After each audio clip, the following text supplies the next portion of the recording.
Year of Light, or IYL. My name is Majid Hayat. I'm a professor of electrical and computer engineering at the University of New Mexico and associate director of the Center for High Technology Materials. I'll be co-hosting this memorable event with my colleague, Dr. Arash Mafi, who's standing right next to me. Arash? Good morning, and once again, welcome to UNM celebration of IYL. My name is Arash Mafi. I'm an associate professor of physics and astronomy, and I'm a member of the Center for High Technology Materials at UNM. International Year of Light in 2015 is a global initiative adopted by the United Nations to raise awareness of how optical technologies promote sustainable development and provide solutions to worldwide challenges in energy, education, agriculture, communications, and health. Today, we are honored to celebrate this event in the state of New Mexico. We are happy to have you all here. We realize it's early in the morning and we have an exciting day ahead of us. Please make yourself comfortable. We are going to have a fast-paced, continuous flow throughout the day, and a tasty, hopefully, New Mexican lunch will be reserved at noon. This event is a celebration and not a technical conference. And even though it is at a university, there will be no test at the end.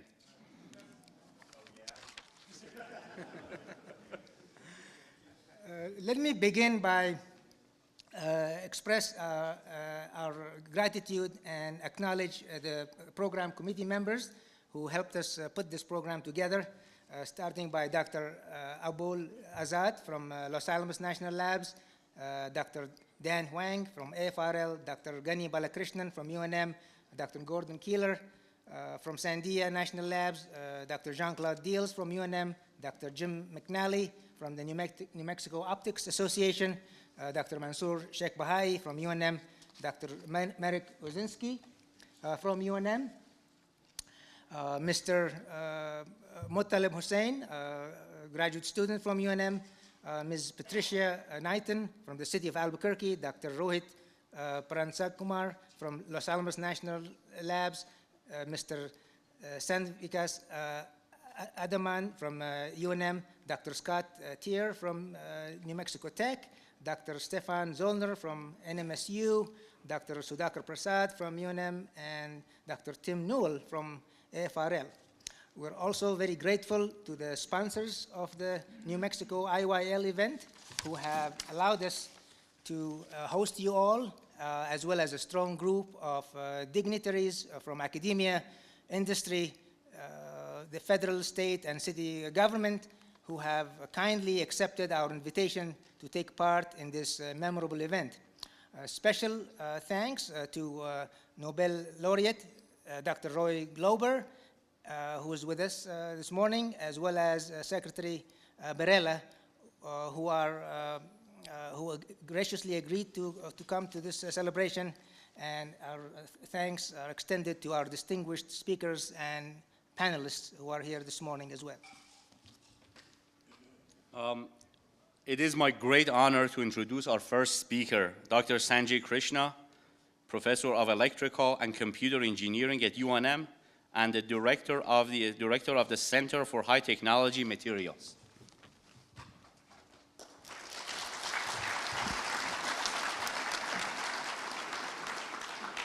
Thank you, everyone. Good morning and welcome to this event. I know it's early in the morning, but it's great to see you all caffeined up. And so what I'm going to do is talk a little bit about photonics. Since this is the International Year of Light, I'll give you an idea about what photonics is, why we are celebrating the International Year of Lights, and basically at the end mention why we are celebrating the International Year of Light. So as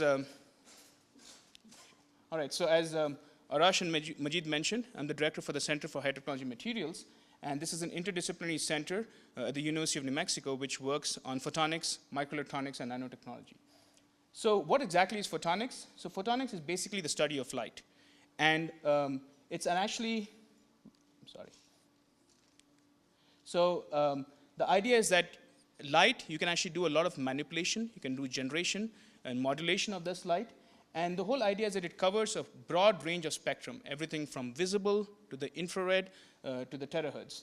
And so this is the statement recognizing the importance of this. And you can see some of the statements over here. All of us actually interact with light effectively. Every time you pick up a remote, that's actually an infrared laser that you point at the TV. So there's a lot of ways that we actually interact with light. And recognizing the importance of this very broad technology, you can see the statement from the UN Secretary General about the importance of this particular technology.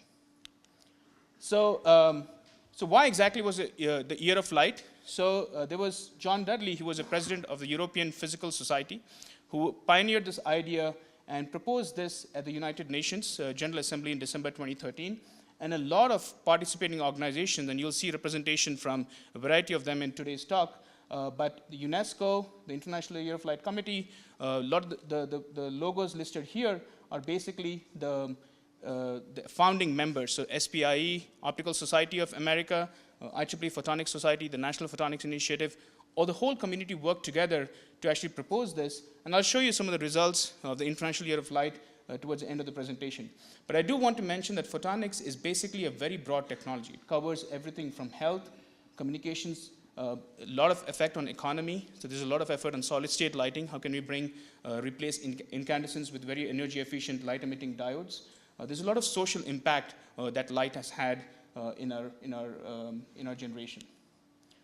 The importance of light doesn't have to be overemphasized. The 2014 Nobel Prize, both in physics and chemistry, were awarded to light-based technologies. And you can see, and in particular, Professor Shuji Nakamura, who is a Nobel laureate who was awarded the Nobel Prize for the invention of the blue LED. We actually have one of his postdoctoral researchers, Daniel Fizel, who's in the audience, as one of the faculty members in the department and at the center. So this is also a year of, I know Arash said no equations, but I just referred to one extremely important equation, set of equations that were, which basically is Maxwell's equation. And this year celebrates 150 years of Maxwell's equation. And you can see the statements over there by pioneers like Richard Feynman and Albert Einstein, who said the impact of these equations is tremendous. It just tells us that when we have a technology, when we have a solution in the scientific era, the impact of it can last decades and generations. So that's an important part. And so we have a very strong electromagnetics program here at the University of New Mexico, and basically light is an electromagnetic wave. So the effect of that, so we're also celebrating the 150 years of Maxwell's equation.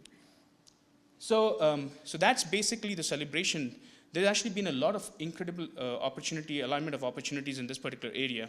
Earlier in the summer, the Department of Defense, this is Vice President Joe Biden, announced the Integrated Photonics Manufacturing Institute, and you'll probably hear a little bit of that in Alan's talk.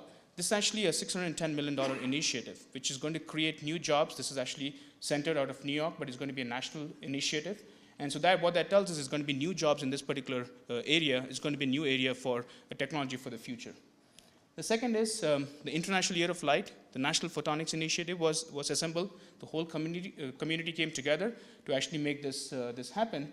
And more close to home, New Mexico, the State Economic Development, and you'll hear from Secretary Barilla today, identified photonics and optics as one of the 4 key areas of technology for the state of New Mexico. In particular, there's a report that was published by New Mexico Optics. So we know that there's a lot of technology here. You'll see the representation from the labs. You'll see a representation from the university. But the key thing is also there's a budding industry of photonics in New Mexico. And this is a report that was sponsored by the city of Albuquerque, which talks about the photonics in New Mexico and identifies the various elements of entrepreneurial research that is going on in this particular area. So with that, I'm going to just conclude with one final thought. So the toughest question we ask ourselves always is why? Why are we doing this? So the question, why are we celebrating this International Year of Light? And I'll leave you with 3 thoughts, and that will permeate throughout the program. We have, as you can see, even though in this we have a technology for light, there are still 1.3 billion people in this world who don't have access to light, and 0.7 billion people who have intermittent access to light. We, in the developed nations, sometimes use light very carelessly. And that has a lot of social and technological implications of that. So I think we need to be aware that this has an impact. So what we're going to do today is actually see the celebration that the International Year of Light has had. At the 6-month mark, the UNESCO has already acknowledged that this is one of the most successful events that the United Nations has put forward. So that's a tribute to the community coming together and celebrating this, and you'll see this throughout the program. But I'll leave you with 3 important thoughts. So why we are here today is for 3 reasons. One is to celebrate the past. So the past, the pioneers, and you'll see some of them being recognized over here.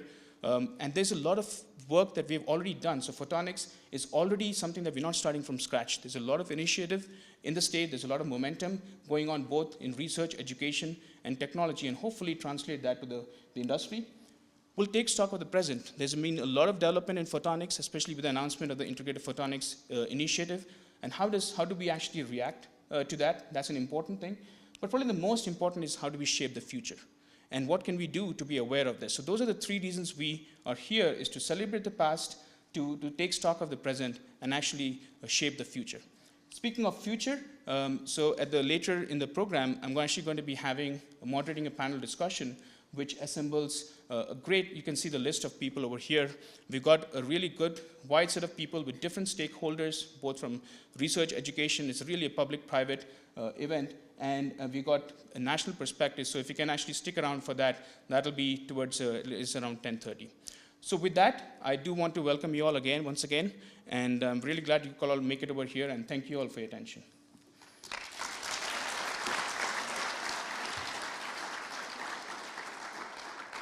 So with that, I'll turn over the stage to Professor Mike Dewar, the Vice President for Research and a Professor of Psychology, to talk a little bit about photonics and UNM-based research.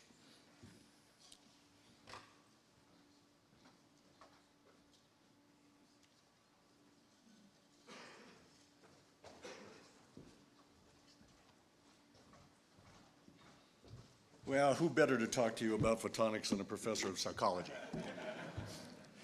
Well, good morning to all of you, and welcome to what looks like an outstanding program for New Mexico's celebration of the United Nations designated International Year of Light.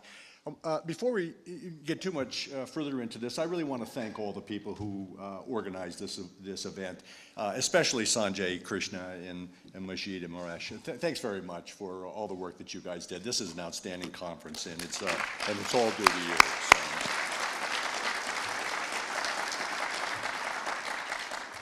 So photonics has a long and a very honored history here at UNM, going back more than 35 years to Art Gunther, who was not just a pioneer in the field, but probably did more than anybody else to establish optical sciences and engineering at UNM.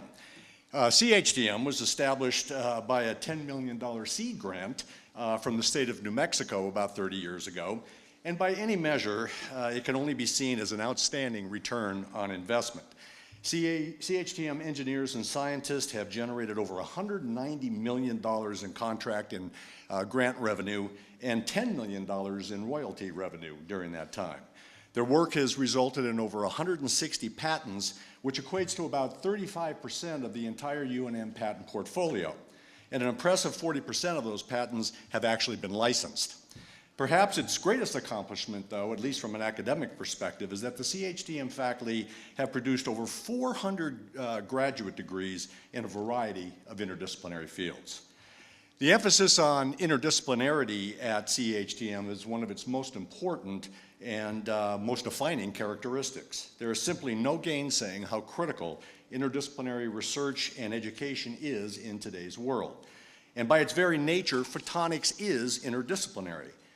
With CHTM, UNM is already an established leader in the field of photonics, and for many years has had an interdisciplinary program in optical sciences and engineering. So from an academic, educational perspective, at least, we're ahead of the game and looking to build on that success. But the higher education landscape is changing across the country, and increasingly will rely on private-public partnerships to advance their research and education missions. Because of our established reputation as a leader in photonics, this area provides great opportunities for enhancing collaborations with industry, both at the national and at the international level. That in turn opens opportunities for economic development and workforce training. And indeed, we have been working with Secretary John Barella, who made it just in time to hear my remarks, and Patricia Knighton of the State Economic Development Departments to see how photonics can lead or at least stimulate economic growth and development in the state of New Mexico. But we'll hear more about that in the panel discussions and later on. So let me just thank you all for coming and turn now to introduce the Provost and Executive Vice President for Academic Affairs, Chowkey Abdallah. As a former chair of the Electrical and Computer Engineering departments, Provost Abdallah is very familiar with the accomplishments of our photonics group and with CHTM in particular. And this is 5th year as provost. It's hard to believe that 5 years has gone by this fast. He's done a great deal to support the research mission of the university and the photonics group in particular. So, Dr. Abdallah.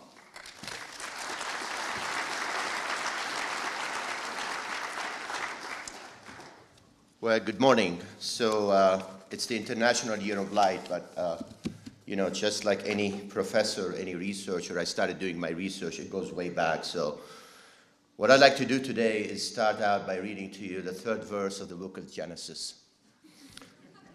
In the King James Bible, in the beginning, God created the heaven and earth was without form and void, and darkness was upon the face of the deep.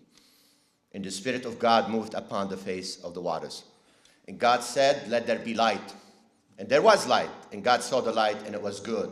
And God divided light from darkness. So this has been going on for a really long time. I just want to say you're coming at it at a very, very opportune time. So photonics is actually, as you heard from our Vice President for Research, is one of UNM's extraordinary strengths. Our efforts in this area are actually very important to basic science and research, and I want to highlight that. I think it's important, while we stress the economic impact, to realize that Maxwell's equations, you know, that were done in the 19th century, and we're still scratching the surface of many of their applications.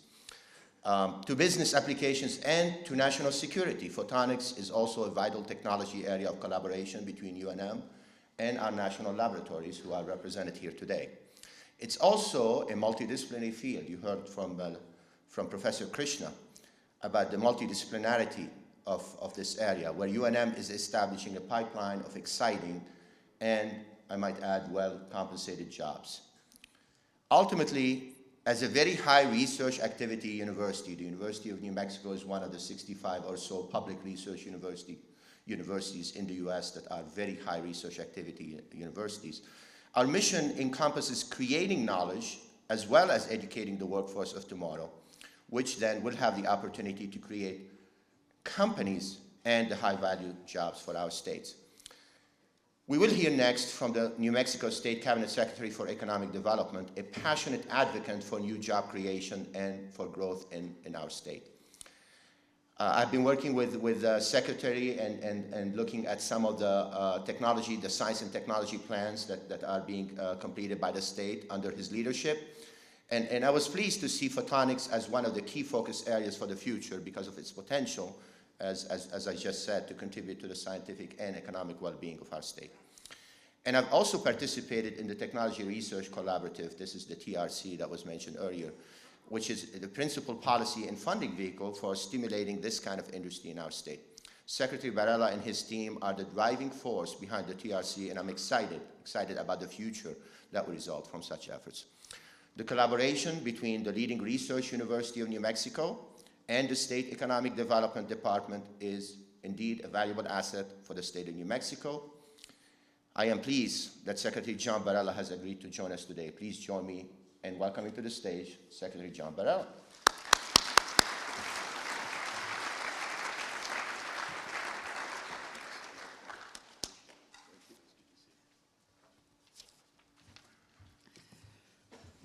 Well, good morning, everybody. It's great to be back at UNM. What a glorious day. I appreciate very much the leadership that takes place here and at our research institutions all around the state. It makes my job a whole lot easier and actually a lot more fun as we talk about these types of issues. Dr. Krishna, Dr. Dower, Dr. Abdallah, thank you very, very much for your leadership in putting this conference together. Also want to recognize a key member of our staff, the Economic Development Department, Patricia Knighton. Patricia, if you'd stand, please. I appreciate. You know, not long ago, Patricia joined our staff. She comes from the Air Force Research Laboratory, and she has done a great job leading our Office of Science and Technology. So I appreciate her hard work and dedication very, very much. Indeed, photonics is, in my opinion, it will supplant a lot of what electronics did in the prior century. Photonics and the opportunities that exist in this field for job creation, wealth creation, opportunities for New Mexicans is enormous. You all know, and I'm a non-technical guy, I'm a recovering lawyer, so you know this stuff better than I do. But what I do understand about this technology and the emerging technologies in photonics is truly miraculous from my perspective.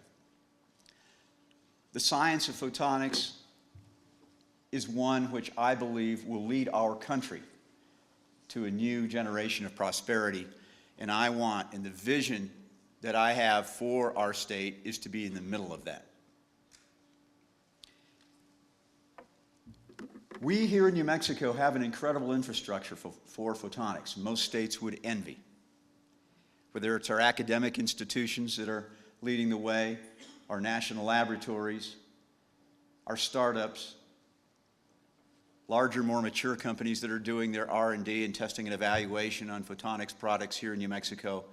There is no reason that the vision that the governor and I have with this emerging technology, this evolving technology, is to make New Mexico the center for photonics excellence, research, and ultimately manufacturing so that many, many jobs can be created.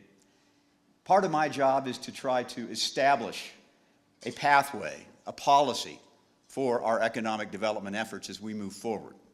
And I'm proud to do that. But on a much more personal level, and as a native New Mexican, I see young people over at this table. To personalize it, my job is to create opportunities now and into the future for young people. And I see a lot of them here in the audience today. And that's what drives me every single day on this job.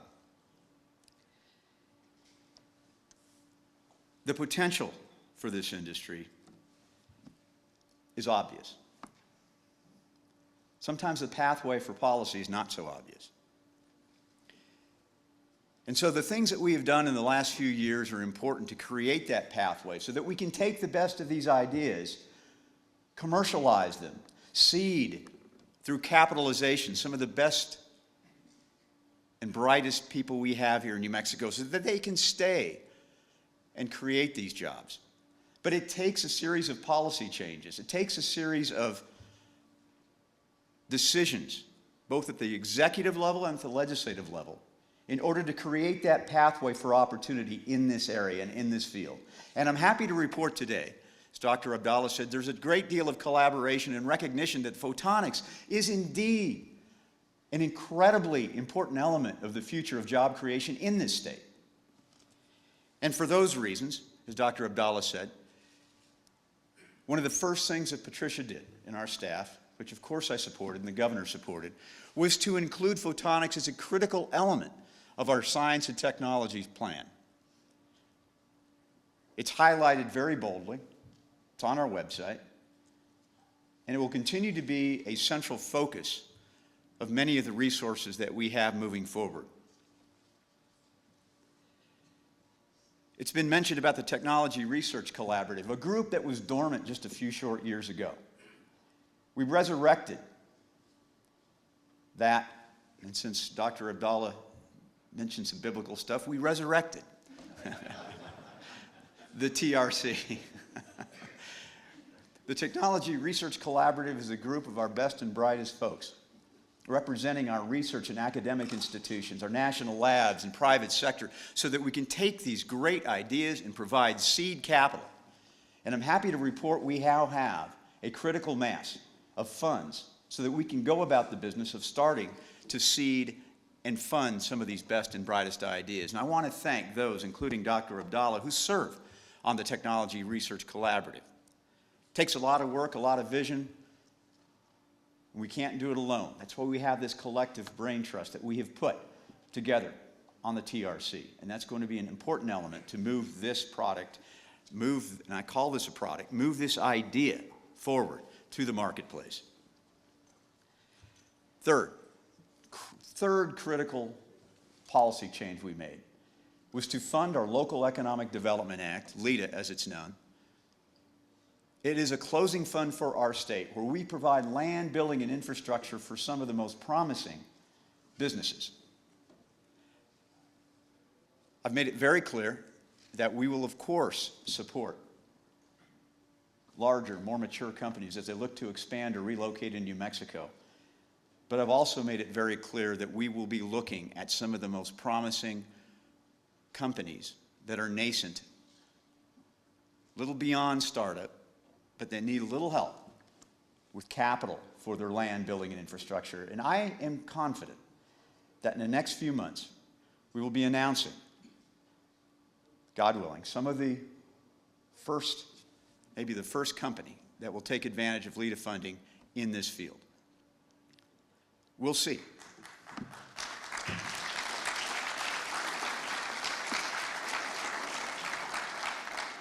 We'll see, but I'm very confident that we will have some good news, hopefully. Fourth, job training incentive program. It's important to fund these and support these companies in the photonics industry, but we also have to work at creating a labor pool of individuals who will work at these companies. Part of my job in our department is to create opportunities through workforce and on-the-job training. The Job Training Incentive Program, otherwise known as JTIP, is administered in our department, and I'm happy to say that we now have a recurring set of dollars, a recurring amount of dollars that is put into the budget. We expect $10 million in this next fiscal year to be put into programs that are implemented in various companies so that their employees can receive the on-the-job training critical to the future success of these companies that hire these individuals. JTIP provides a direct reimbursement to companies, sometimes up to 80% of their first 6 months' wages for employees that are New Mexicans and for companies that either make a product or export 50% or more of their services. Those two criteria are met, the reimbursement is made, a direct cash reimbursement to those companies.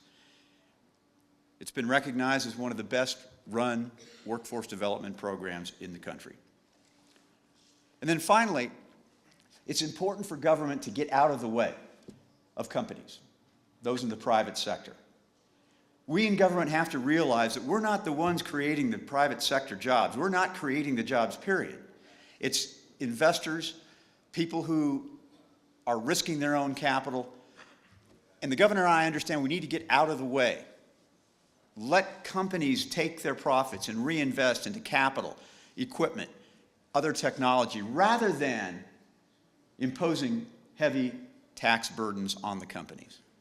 And in the last 4.5 years, taxes have been cut 37 times here in New Mexico, all the while maintaining fiscal responsibility in the state. But specifically, the tax incentives and the tax cuts that we have implemented are aimed at companies like those in the photonics industry. GRT, gross receipts tax reduction on directed energy, for example, was one. We enacted a single sales factor, which effectively eliminates the corporate income tax for any company that manufactures a product here in New Mexico. The governor signed into law a corporate headquarters bill, which eliminates the tax on any company that has a headquarters here in New Mexico, whether it's a regional headquarters, a divisional headquarters, any other type of administrative function. And why is that important? Because many of these emerging companies we hope will grow here in New Mexico. The worst case scenario is that we fund and we seed and we nurture these companies that are growing, and guess what? They get pounded with taxes and they decide we're going to leave the state. So we need to continue to tell them through a friendly tax policy that you're welcome here in New Mexico to grow with us. And there are many other things that we're working on, regulatory reform and other ideas to help this industry. But Dr. Abdallah was absolutely right. It's a collaborative effort. We've received strong bipartisan support from the legislature for these ideas. We will continue, and I will continue to do everything we can to reach across the aisle so that we can continue our string of overall job growth here in New Mexico. I know there's a lot to be done. But I see a very bright future, no pun intended, with what we're talking about today in this industry. You will find no greater advocate for this industry in Santa Fe than me and our staff. I recognize its potential. I recognize the thousands of jobs that can be created that will occur long after I leave office. But it starts now. The vision starts now. The pathway and that conduit for these jobs starts now. And as I said, my final comments are simply going to be this. We have the infrastructure. We have the brain power. We just now need to coalesce that will. Again, I will not be satisfied with New Mexico just simply taking part or being a part of the growth of this industry.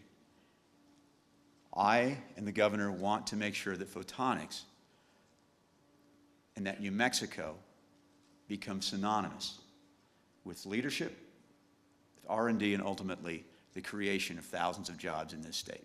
That's our goal, that's our objective. And I want to thank all of you in this room who work so hard and diligently every day to help us accomplish and achieve that goal. And as always, if you need any help, if any of these ideas or policies have sparked an interest, please contact us. GoNM.biz is our website. You can contact me or Patricia Knighton. We want to help you develop these ideas so that we can grow together. Thank you very, very much. Appreciate my friends at UNM for inviting me here today and for hosting this wonderful conference. And best wishes to all of you. Success. Thank you very, very much.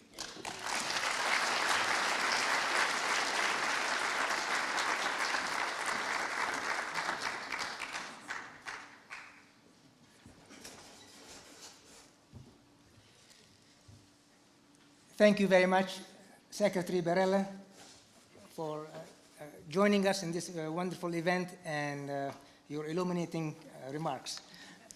It is my great pleasure at this moment to introduce to you Dr. Steve Browick, Distinguished Professor of Electrical and Computer Engineering and former Director of the Center for High Technology Materials. Not only that, Steve is the longest center director ever at UNM. Steve?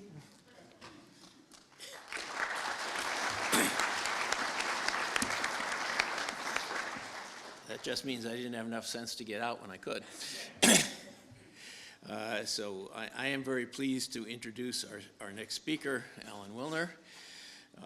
Alan Wilner was educated at Yeshiva University in New York.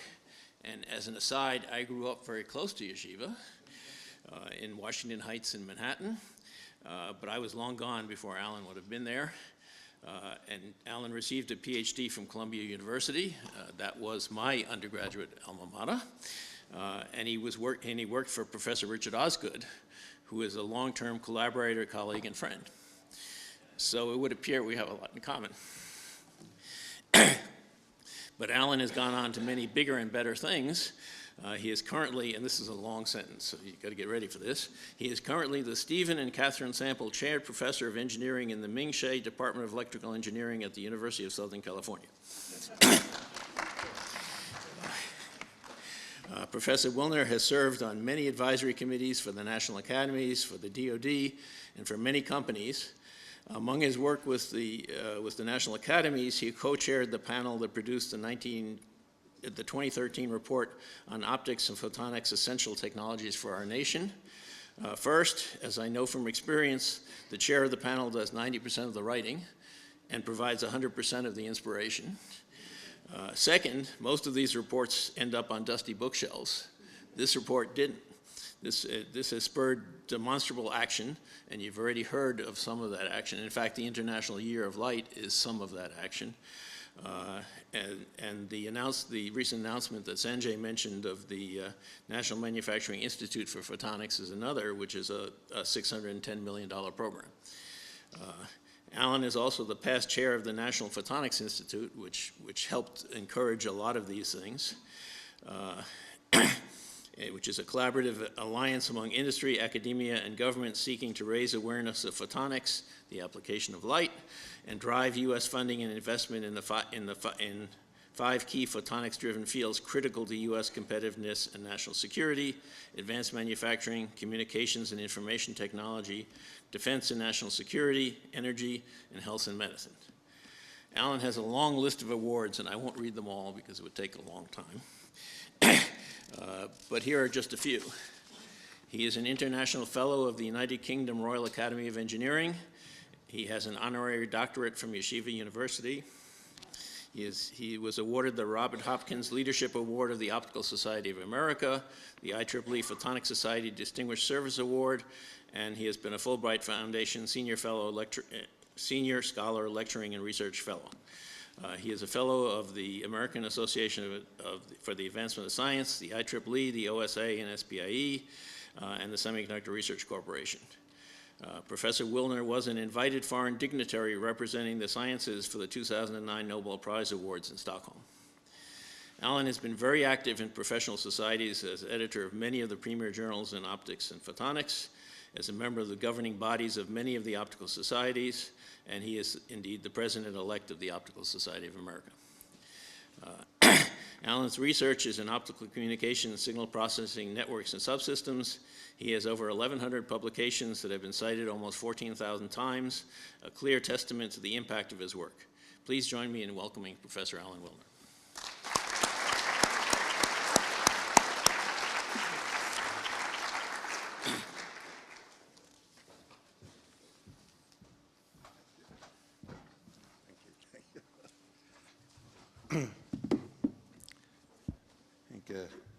Thank you very much, Steve. I think he was speaking to my mother right before the meeting here. Is this the clicker that goes forward, or is this it? Yeah.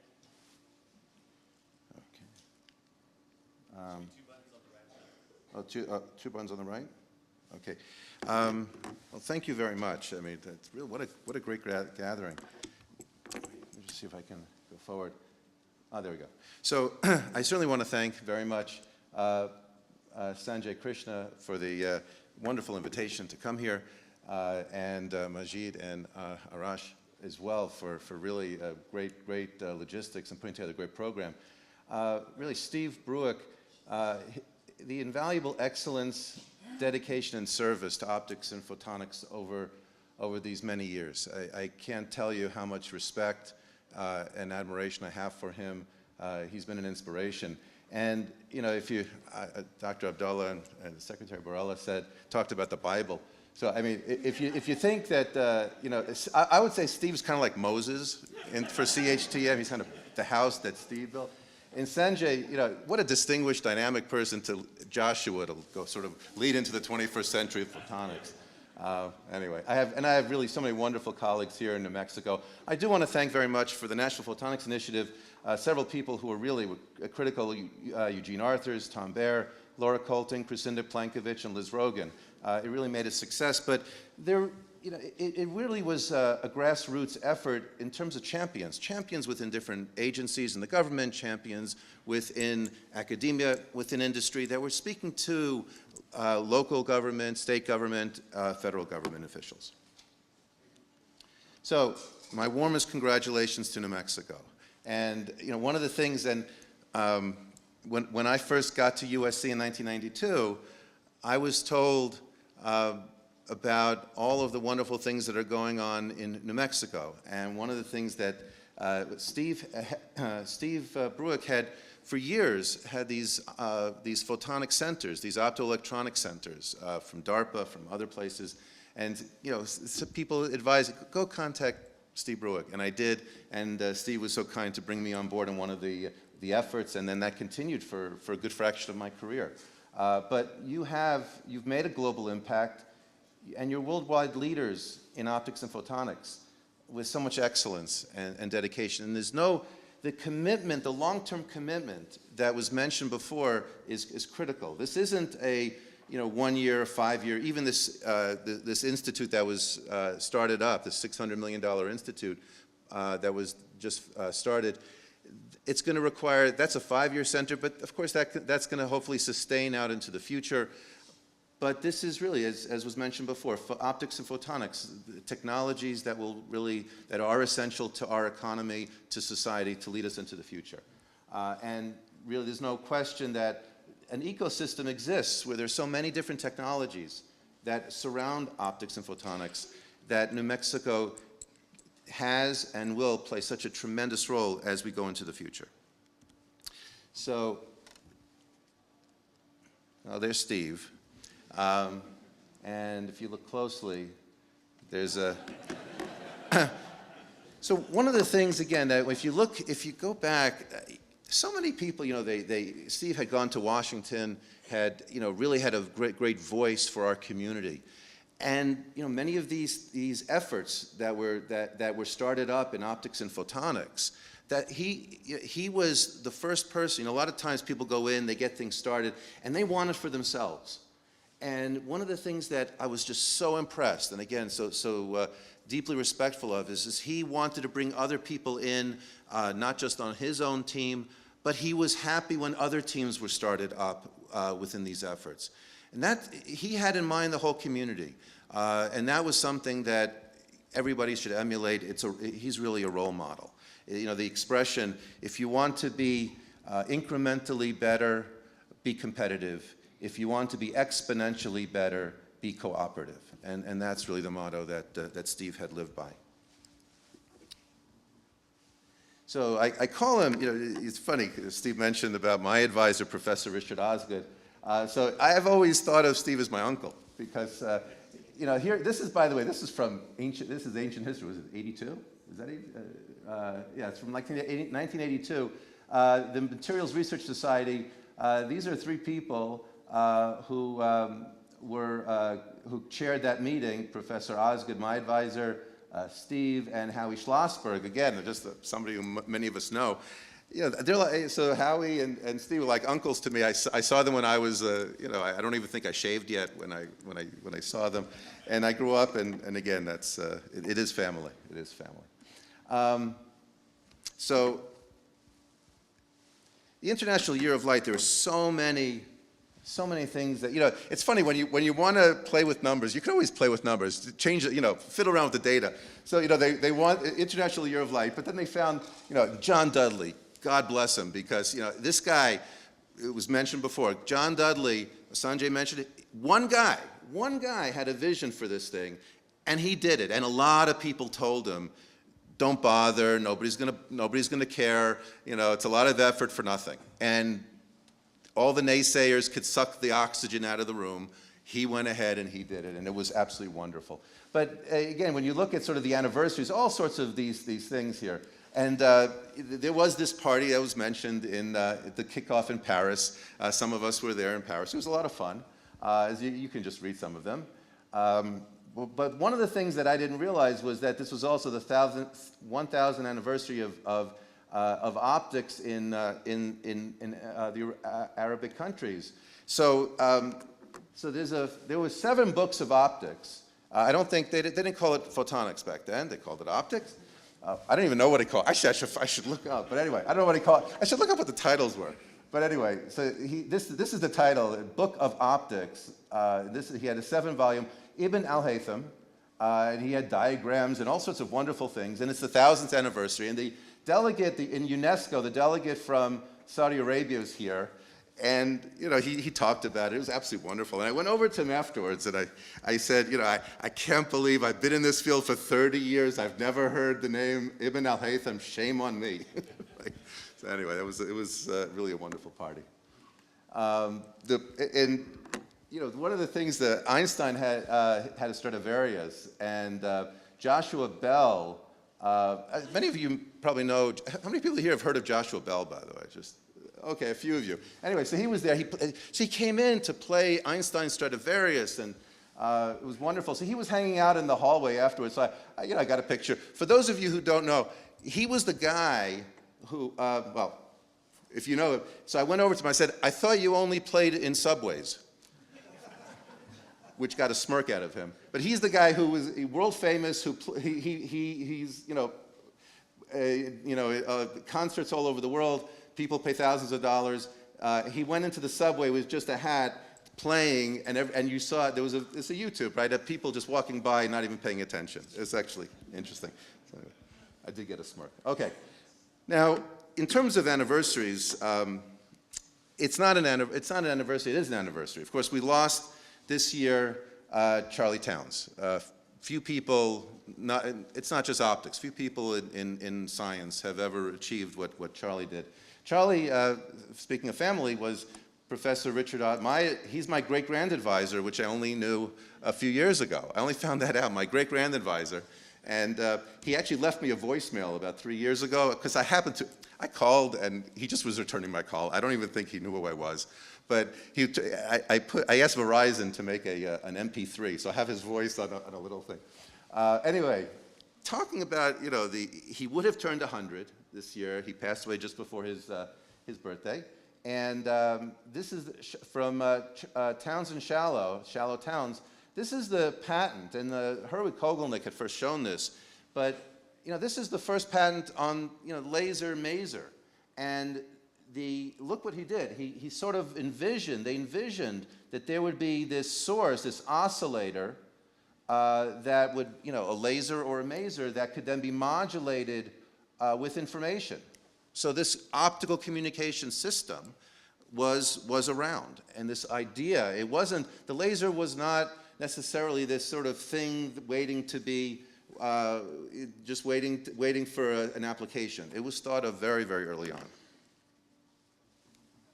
Now, the National Photonics Initiative. So one of the things that happened, and there was a study by the National Academies called Harnessing Light back in 1998. And it was a great study. If you pick it up, it is absolutely wonderful. But it kind of was published. It was a great celebration of what was accomplished. But then it sat on people's shelves in many places in the U.S. Outside the U.S., however, it didn't. And places like Germany, places like China, there were copies floating around the whole world, and people were taking it very seriously, and they were strategically investing in optics and photonics. And so this issue, when the National Academies wanted to do another study, the societies wanted to step in and say, when it gets published, let's run with it. Because the National Academies, they don't do anything. They publish it, and then they leave it alone. So unless somebody runs with it, does something with it, nothing happens. And so that was one of the reasons to start this National Photonics Initiative. It's a collaboration really amongst the main professional societies, the IEEE, the American Physical Society, OSA, SPIE, and so on. And so it's really to bring a common voice to the decision makers. Now, you heard about this center, this AIM Photonics, the Integrated Photonics. And so first of all, I'll say that, say Vince Lombardi, inches make a champion. And this was not, it wasn't like the government said one day, oh, let's create a photonics center. It was a photonics institute. It took years to sort of speak to the right people, to get them to understand the value, and it was a process literally over years. And this just shows you, again, there was the idea to socialize that photonics was, what is optics and photonics to members of Congress, to people in the White House, to people in the federal agencies. There was also there was a white paper that was submitted to the White House about the value of photonics, of manufacturing and photonics. Professor Tom Koch, Dean Koch, was part of that. Was that part of that white paper? and I try to identify the champions. You know, people, it was terrible because we had lots of good champions in different places, but it was like whack-a-mole, right? I don't know, you play whack-a-mole at the, so what is whack-a-mole? Somebody would pop up and they would champion photonics and then they'd go away. And then another one. We'd hope that there would always be a champion. Well, the problem is that you can't rely on champions. You want it to be sort of this general idea that photonics, optics and photonics, plays an essential role in so much of what is in our economy, in society. And so when members of Congress and people in the White House say, if we don't strategically look at this and invest in this, we won't be leaders in this essential technology in the future, right? We can't buy it from Fry's, right? It's somebody else is going to be the leaders here. And so you needed to identify the champions, hold on to them, and build a community so that even if somebody goes away, leaving the government, whatever, there's still people, there's a whole infrastructure that will say this is important. That's what the semiconductor industry did, right? Moore's Law, the best marketing is Moore's Law, right?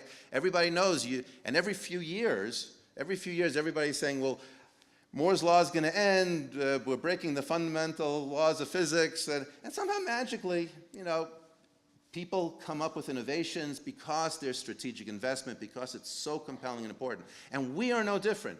Optics and photonics affects almost every aspect of our modern lives. And so if you don't strategically invest, and that was the message you had to give. And then, of course, there was the National Academy study, the National Photonics Initiative was formed to try to really socialize, get the Academy study out. There was the, now here, I'll show you later. Here, this is during sequestration. The White House, then after the Academy study comes out, there was a fast-track committee during sequestration where money is tight.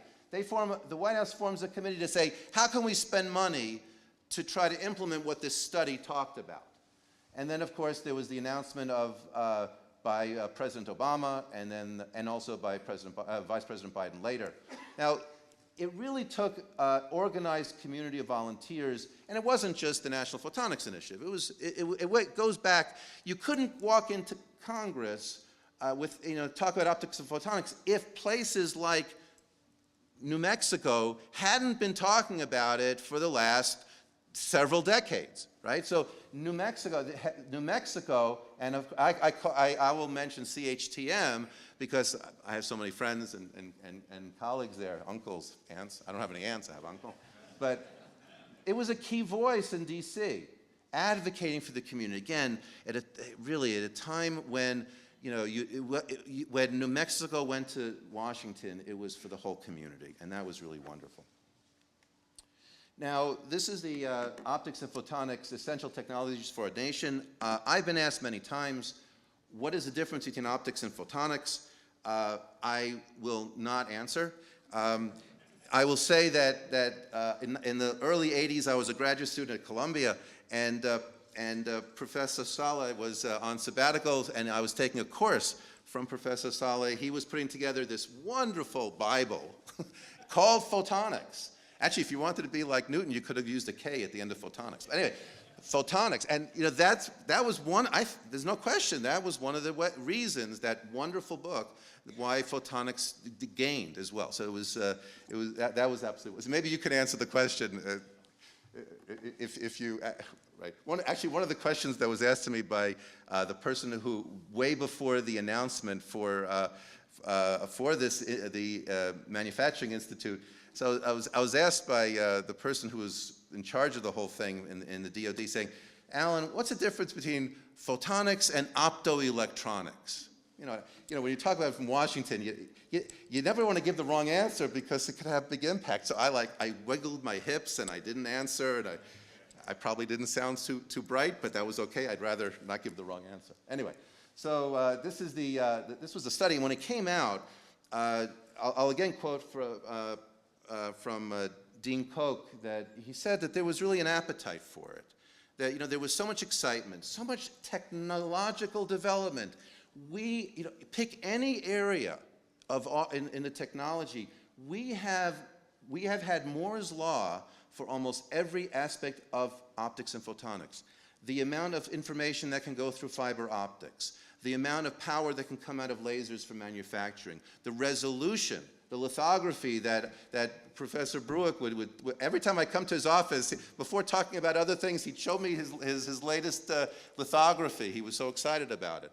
You know, the clocks are more accurate now than, you know, unbelievable, orders of magnitude. And so, you know, this idea, there was this appetite, well, what do we do with all of this? And we're now embedded in so much of what we use every day. So Professor Bob Beyer from Stanford, who was part of the Harnessing Light study in 1998, when we were starting, I got great advice from two people. One was actually from Professor Bruick, because he was talking to me about manufacturing and lithography and that importance. He gave me great advice as things were starting. But I also, Bob Beyer, he held up, he said, this was the problem. This is the problem we have today, and this is the problem we had in 1998. He said, this iPhone, people don't understand that the iPhone wouldn't be here without optics and photonics. He said, you know, they think it's a cell phone, right? It's wireless, but it's not, right? Of course, you have the camera, you've got the screen, that's easy. Well, even the body, the aluminum body, is made from exact specifications by laser machining. The chip inside, the A9, the chip inside is made with optical lithography. Even though it's a wire, if you do a Google search and you go wirelessly, when it gets to the ground, it's got to go through optical fiber communications to get to a Google data center. And one of the fantastic things that didn't even exist in 1998, but that we heard, is that a Google data center has more than, an average one has more than 1 million lasers to be able to have high-speed interconnections between the various servers. So it's 1 million lasers, and think, go forward 10 years, 20 years, 10 million, 100 million. This thing is going to explode, and it's going to be, you know, really the future. And a lot of things, not just the lasers and detectors, but a lot of optics will start to play a big role.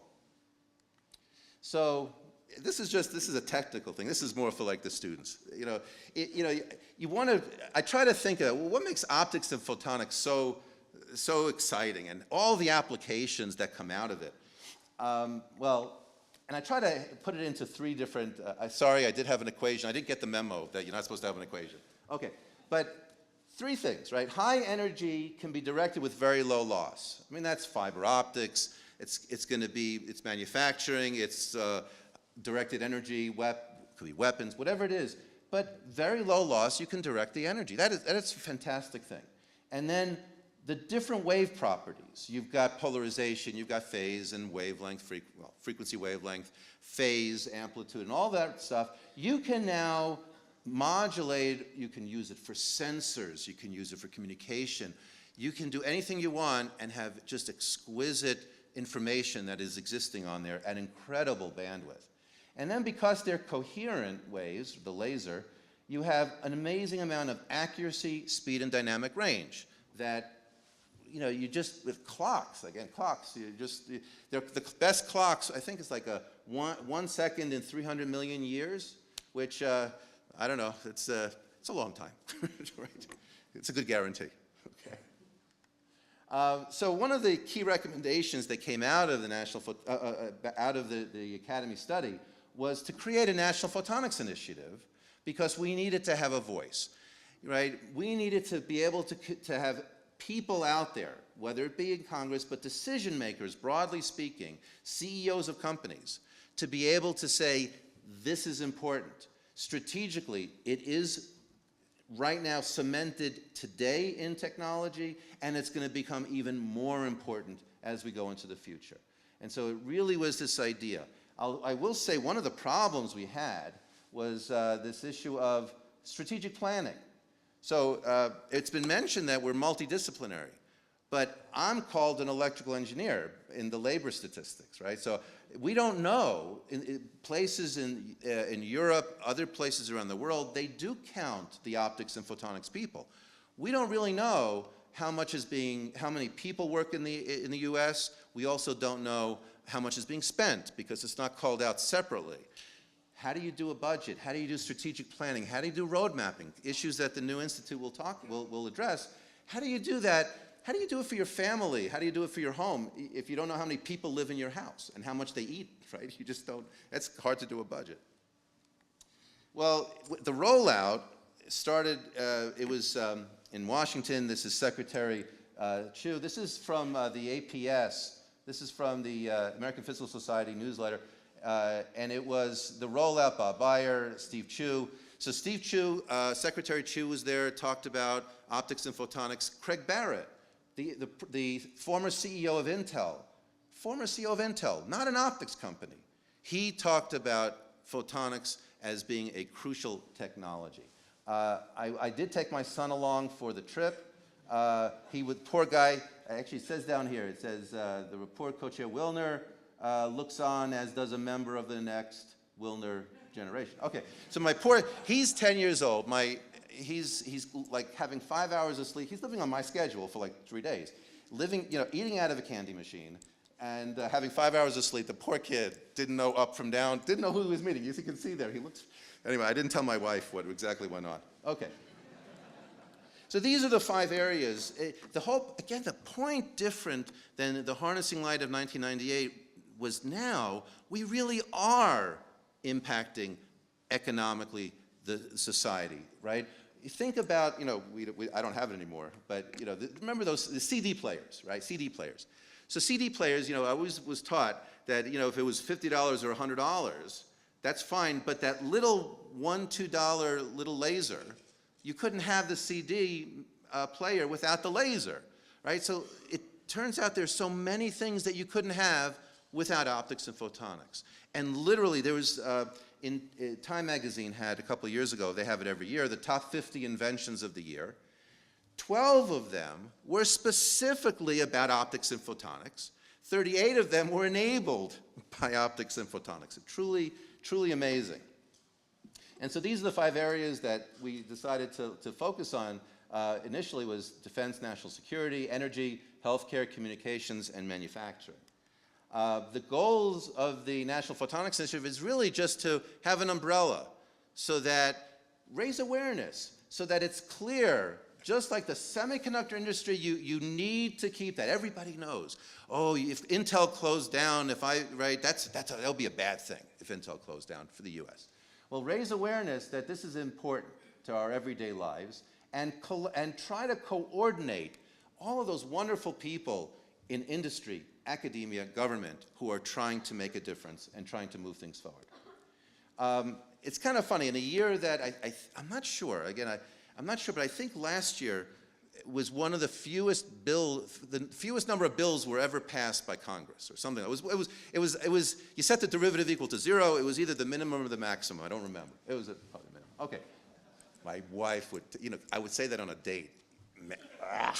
Okay. So, good, I got the right crowd here.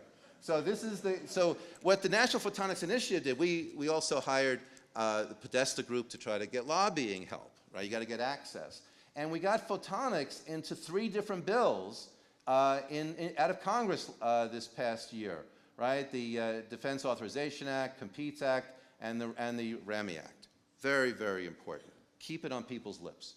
Now, again, the idea, here we were, this goes back this goes back a couple of years, and what happened, this is the White House, and there were tremendous pressures. Sequestration, I didn't even know what sequestration meant. I had to look it up when it actually was talked about. In the middle of sequestration, they put together a fast-track action committee. They quoted the National Academy study, and they wanted to identify areas of strategic investment. If you recognize that this is the seed corn for the future, then that's what you have to invest in, even in a downtime. Who is it? Was it somebody called that a bright future before? That was the secretary. The secretary was here. Okay. Well, they came out. The White House published this. The Office of Science and Technology Policy. They published this again April 2014. Not a good time. They said building a brighter future with optics and photonics. And they really talked. One of the things they talked about was photonic integrated circuits. Again, a big deal. A big deal. So it was such an exciting day when on October 3rd, President Obama. Again, the idea, we've been trying for decades, and New Mexico, right? Steve would go through the halls, and what is optics and photonics? And here the President of the United States says the word photonics. And he explains about people in lab coats, and okay, I don't know how many, I didn't have a lab coat, but I think some of us may do. Okay, anyway, so he announces it. And again, the idea that, and Michael Lair is, he's the CEO of the Institute, AIM Photonics, the idea, of course, of taking integrated circuits, how the microprocessor, we put microprocessors in our watches, anywhere, because they're so cheap and the performance is so high and so on. So the idea that with photonic integrated circuits, wherever photonics can bring value and increase the performance, it should be cheap enough, robust enough, reliable enough, and high performance that you could put it anywhere. And that's the goal over the horizon. And it really is a bright future. So what they announced was, it's just amazing, because the community really came forward, because they announced 6 topics, and there was a competition, and they were only going to pick 1 or 2. Well, the one that they picked first was photonics, right? That was the one, because our community came together. We had a voice. And we have to build on that voice. They also mentioned that there would be $110 million from the DoD, and it would be matched at least, and hopefully by a factor of 2, from industry and state government. And I say, ha, because they got $500 million. And it's just, who would have even believed it? That was amazing. And who would have believed we were called, right? I'm looking at 2 people right in front of me. We were called, our industry was called fragmented in the request for information, right? We're a fragment, and we came together, and companies came to the table, and that was really amazing. At the July 27th, and this is really a great message. So, New Mexico has a long history where the state government has played a huge role in advocating for optics and photonics. And that was true yesterday, it's true today, and it will be even more important and hopefully true tomorrow in New Mexico. And this just shows you at the announcement that was made July 27th, Vice President Biden, this is Governor Cuomo, Representative Slaughter, and Governor Warren, Mayor Warren. And really the government, that got behind and made a big impact in New York State. And New Mexico has a long history of that, and that really, and going into the future, if you can marshal your efforts, it's a huge, huge deal. Now, I'll just have a couple of slides that are kind of fun. This is from Intel, but the idea of, there's a lot of parts of, can you use, these are fibers here, this is fibers, and these are silicon chips, but the silicon has photonics and electronics. And the idea is, can you really sort of replicate and put photonics cheaply and wherever it can be of value for very, very high gains in performance. So here's a fun tidbit. This came out several months ago in the IEEE Spectrum.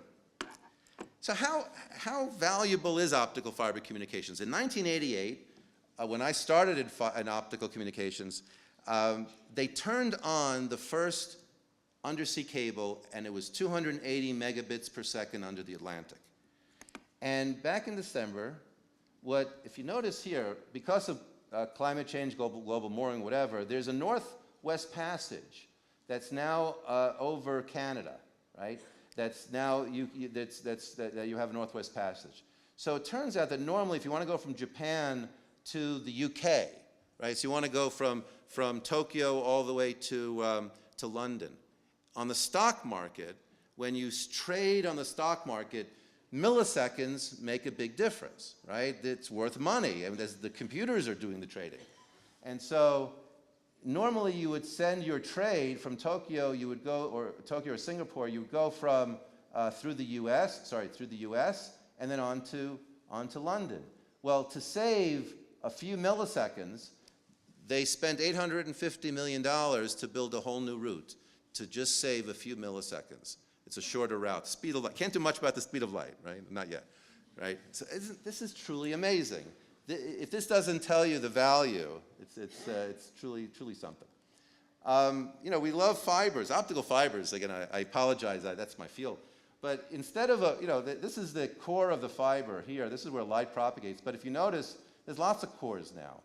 So, you know, we're putting petabits per second. You know, forget about terabits. You know, again, we started 1988. The commercial systems were 280 megabits. We went to gigabits. We went to terabits. We're now doing petabits and potentially exabits. These are multi-cores inside of the same fiber we know and love. This isn't necessarily deployed yet, but the innovations going forward, it's not that we want to grow the capacity in our internet. We have to grow the capacity in our internet. It's like Moore's Law. You must stay on it because there's tremendous economic reasons, job reasons, and growth in society reasons. You know, here's a fun one, and I'm not a physicist. You know, this is from Eugene Arthur's slide where it just shows sort of the clocks. This is, you know, how accurate are clocks, and it's gone by orders of magnitude in terms of, you know, accuracy of a clock. So you build a clock, and it's going to be off by 1 second in 300 million years. So now go back just a decade or two.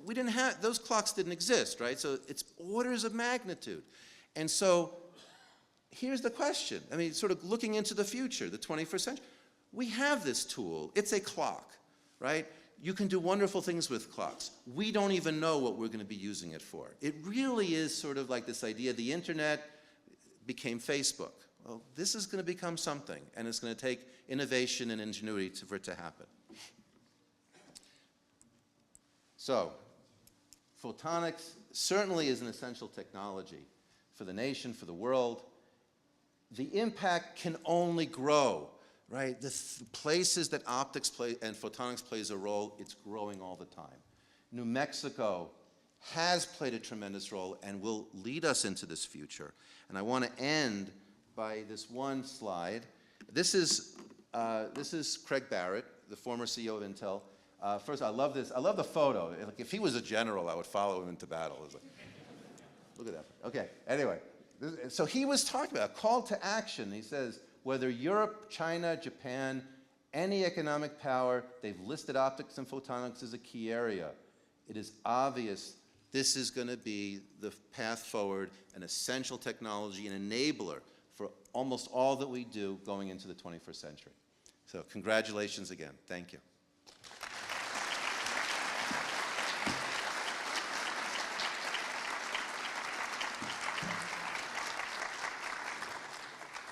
So it is now my honor to introduce the first award we're giving today, and that goes to Arthur H. Gunther. Dr. Gunther was born in Hoboken, New Jersey, so we seem to have an East Coast thing going here. In 1931, received his BS degree in chemistry from Rutgers University and a PhD also in chemistry, working on traditional molecular spectroscopy in 1957, which was before there was a laser. At CHTM and at UNM, we are very much in Art's debt for his foresight and his political skill in seeing his visions to fruition. Art also was very careful to set CHTM up for success, knowing full well the pressures on the university given the broad spectrum of constituencies it serves. The resources for CHTM were not simply added to the state support for UNM. If they had been, everyone would have gotten a very well-deserved $5 raise and there would have been no impact. Instead, CHTM was funded on a contract vehicle with the State Department of Economic Development, Secretary Barella, and Art chaired the committee called STIC, and it was indeed a STIC. It was the Science and Technology Investment Committee to make sure that the resources were used to build an enduring research enterprise at the UNM. I was the director of CHTM for part of this time, and I remember full well Art's support and criticism when it was deserved, pushing both us and the university to ensure our success. It is clear that CHCM would not have been successful without Art's guidance and vision. On the other side of the country, he was a powerful voice in establishing the University of Central Florida College of Optics and Photonics, or CREOL, and he would be very pleased that Baha Saleh is here today as the Dean of CREOL and is one of the panelists that you're going to hear from later. Art was active in professional societies across the world. He was elected to the Russian Academy of Science for his work in enhancing communication between the Soviet Union and the United States in optics, as well as other fields. He served as president of the International Commission for Optics from 2000 to 2002, representing the optics communities of 34 countries around the world. Art received numerous honors and awards. Some of these include the Distinguished Executive Rank Award given by President Reagan, the Harry Diamond Award from the Institute of Electrical and Electronic Engineers, the Director's Award of the International Society of Optical Engineering, the Richardson Medal of the Optical Society of America, and the Arthur L. Shallow Medal from the Laser Institute of America. He twice received the New Mexico Distinguished Public Service Award. Presaging Alan Wilner's report, which you've just heard about, on optics and photonics, Art saw optics as an essential technology bringing many benefits to humanity. He was devoted to education and generated many programs to bring his love of optics to new generations, from high schools to technical academies to colleges and to graduate students. The optics community worldwide, and in New Mexico particularly, benefited from many years of his vision and his activism. He was truly a force of nature. Art passed in 2007. Here to accept this award is his wife of 52 years. Joan?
All right. I am honored to introduce Dr. Ivan Deutsch, Professor of Physics and Astronomy and UNM Regents Lecturer.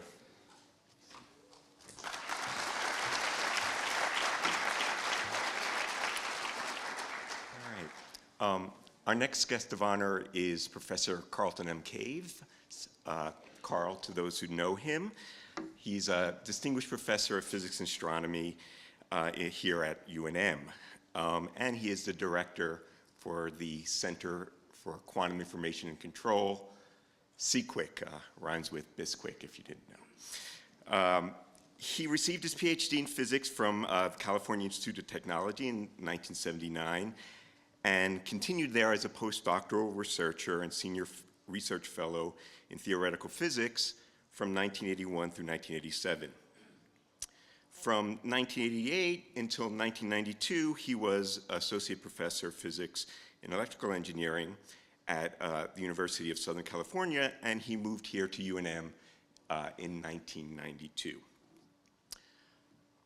Carl has won numerous awards, including fellowship in the American Physical Society, and in 1990 he was awarded the Einstein Prize of the Society of the Optical and the Einstein Prize of the Society of Optical and Quantum Electronics for his work on non-classical light.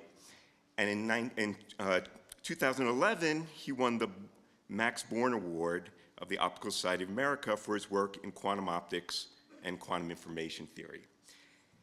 And it is in this area that Carl has made pioneering contributions that have forever changed our understanding of the quantum nature of light and how it can be harnessed. Carl was the first to understand that in an optical interferometer, the fluctuations in the quantum electromagnetic field fundamentally limited the precision of such interferometers. And Carl's insights were published in papers with such elegance and clarity that they were immediately understood and embraced. And at this point, I just want to go off script for just a moment to say that it is in this area Carl's power of communication is one of his great contributions. And as a scholar, it's not only about doing research, it's about communicating those ideas for posterity. And I could say as a graduate student, there were two people whose work truly influenced me.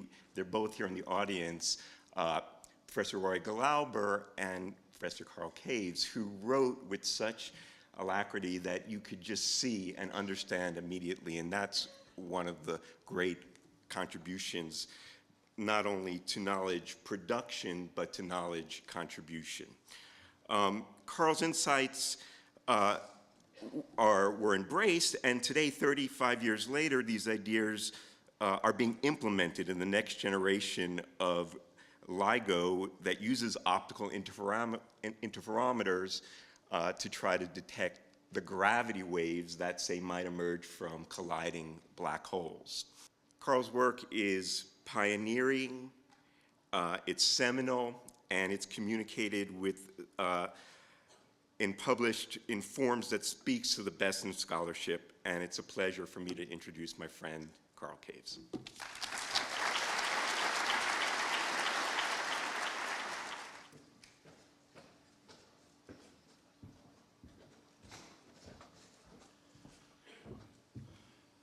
Let's see, do we have that device for running through the... It's in your pocket. Oh. So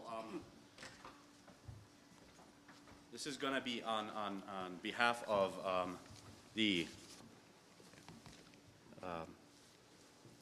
center of the event, IYL event, and also in recognition and appreciation of the excellence in research and education in optics and photonics, leadership, competence, and concern for students and research in photonics with the highest standard. We have here Dr.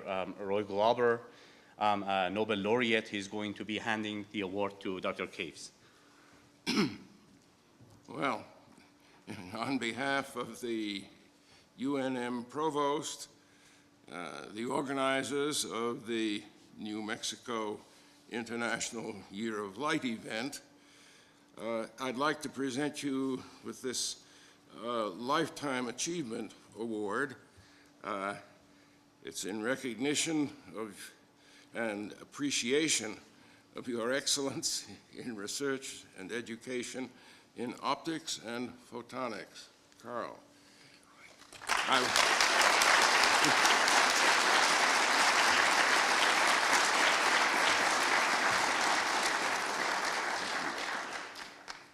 I've known him for a long time, I have to say, since long before he was here.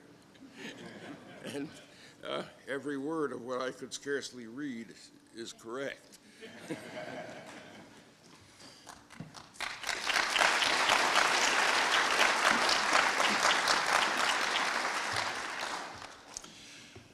Thank you, Roy, and thank you, Ivan.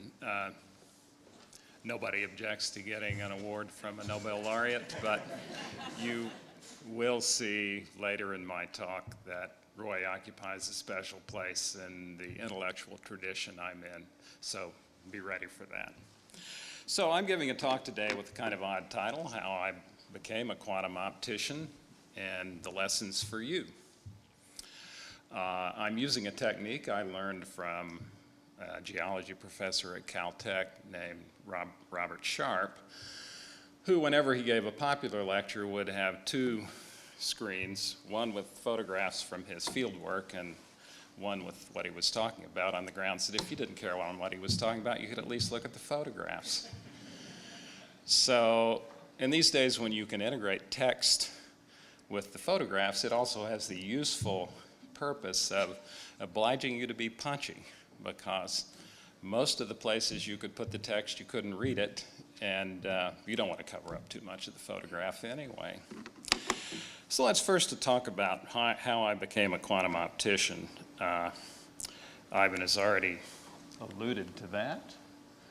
I may not have the right button. No, that's the black in it.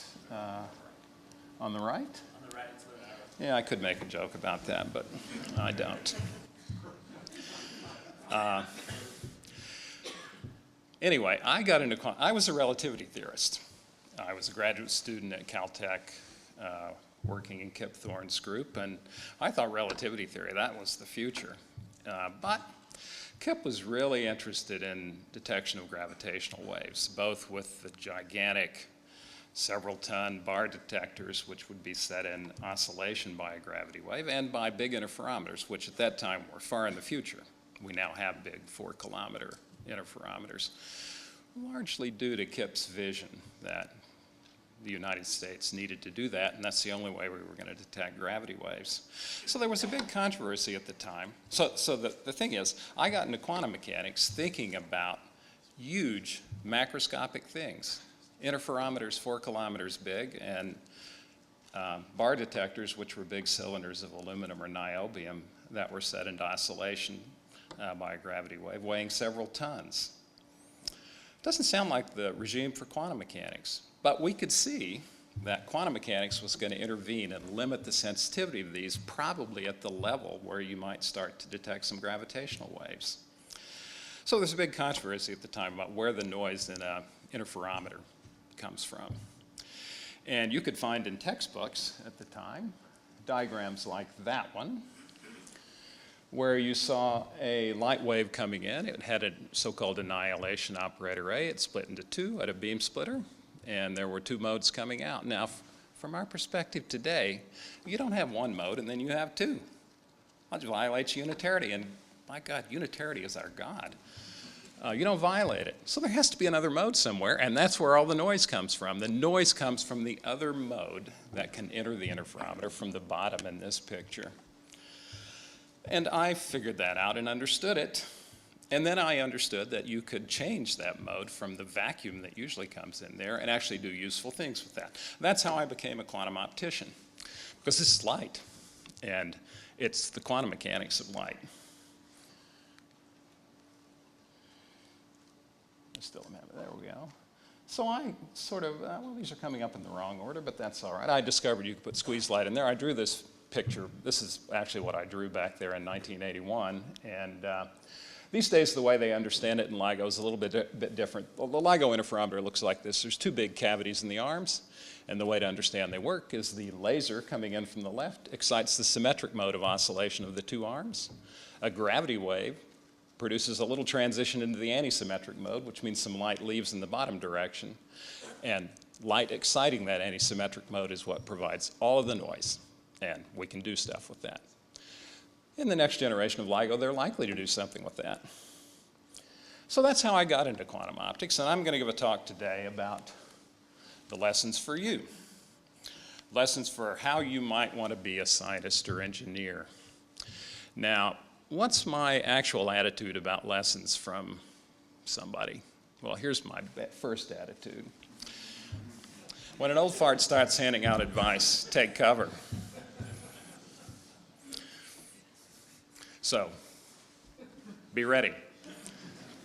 Now, in defense of that, I could use I could rely on the famous Santayana quote, "Those who fail to learn the lessons of history are destined to repeat it."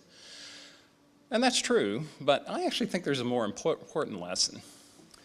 Those who learn the mistakes of the past are condemned to make the mistakes of the future.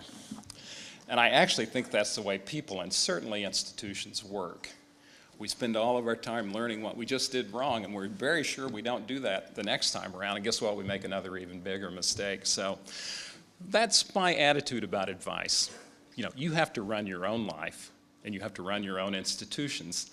And lessons are important, but you have to think. All right, so what are the lessons that I'm going to point to? Well, I can hardly read my own slides, so you might have to tell me what lesson I've got here. Join the international scientific community. We're not perfect in terms of racial, gender, and national prejudices, religious prejudices, but we're pretty good. We're an international community. Join it. Be a part of it. That's what it means to be a scientist. We have an international discipline in the sciences. I'm a physicist. Join our community. If you're an engineer, join the international engineering community. Downplay those national, ethnic, religious, whatever identities you have, and make your identity being a scientist. So if people come up to me and ask me what I am, I might say, depending on context, I might say I'm an American. I might even say I'm a New Mexican. I might say under some other context that I'm a Jew, and a lot of the time I'll say I'm an environmentalist. But most of the time, if you ask me out of context, what are you? I will say, I'm a physicist. That's what I am. That's what you need to do. Be a scientist. Number 2, have a passion in your scientific or engineering discipline and work on it. You should come to work every day, certainly if you're a PhD student or a young scientist or engineer. And if somebody asks you, what's the most important thing for you to be working on? It should be what you're doing.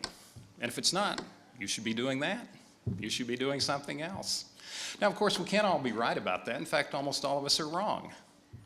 Because if we were all working on the most important thing, we'd all be doing the same thing. But you need to think that what you're doing is the most important thing you could be working on. I think of my colleague, Krzysztof Wodkiewicz, great quantum optician from Poland, who spent every other year at UNM. Every time he would come to UNM, he would come bouncing down the hallway and into my office, Carl, I got to tell you what I'm working on.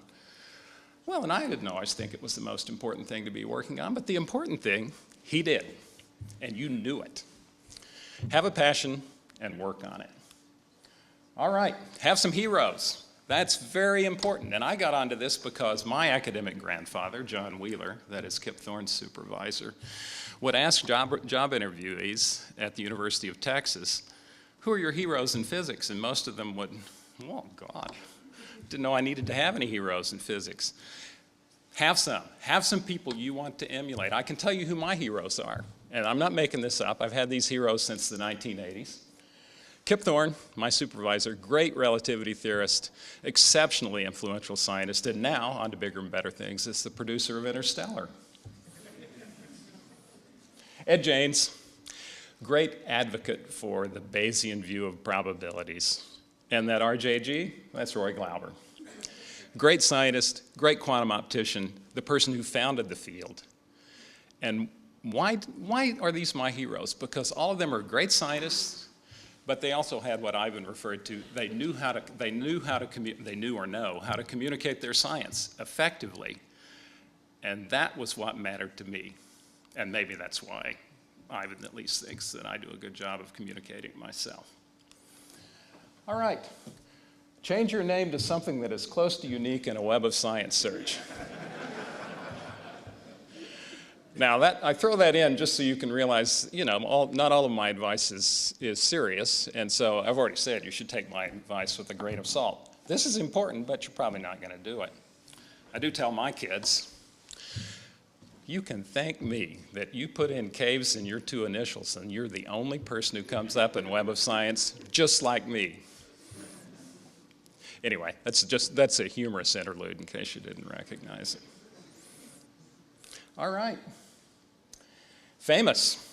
Well, all of that was advice of how you should conduct your scientific or engineering life as a researcher. Are you going to be famous?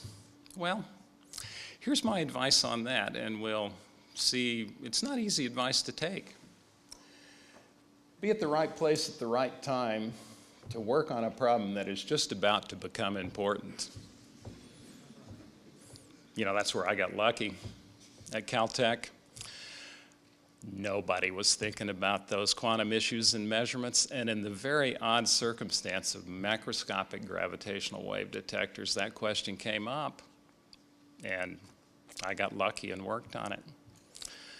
It's a tough one. This is a tough one, but keep it in mind. Know enough, but not too much. I had no training in quantum optics, but I did have a pretty thorough training in quantum mechanics. If I'd known all of quantum optics, I might have drawn a picture like the first one I showed you, which will lead you down the wrong path. But you need to know enough, otherwise you couldn't even have formulated the problem. So maybe I was lucky there too. I just knew just enough, but not too much. It's a hard one too.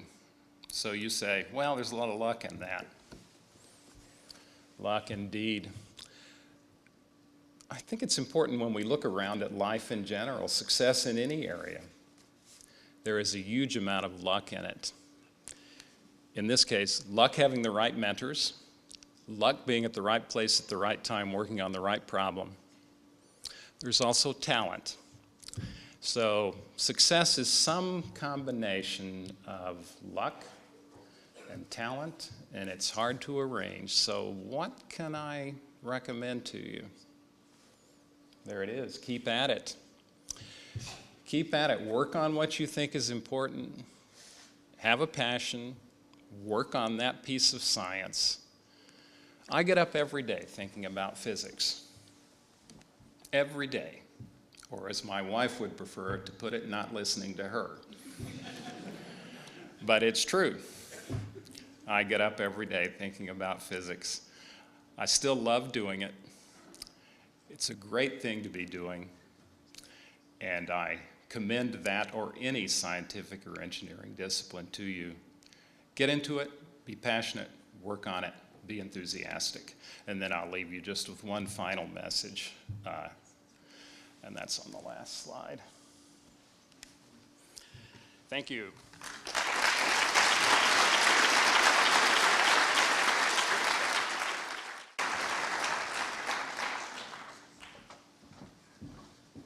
Thank you, Professor Caves, for that really inspiring talk.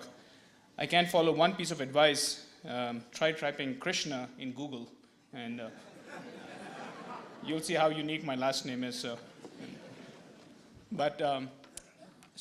And as Carl said, as professors, we are the seekers of truth. I mean, that's what physicists do, to try and figure out the beauty of nature.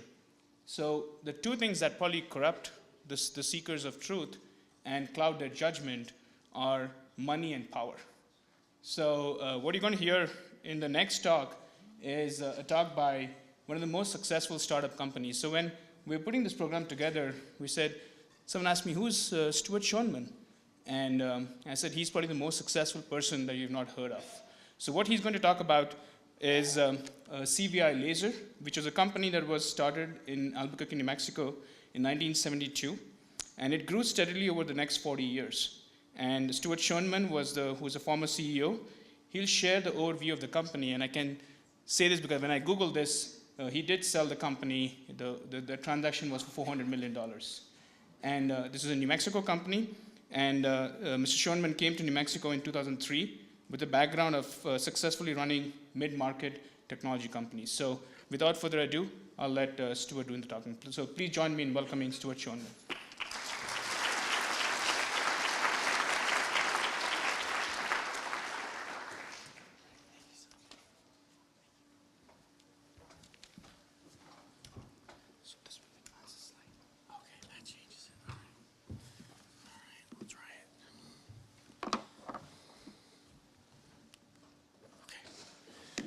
I was just checking to make sure it works. Good morning to everybody here.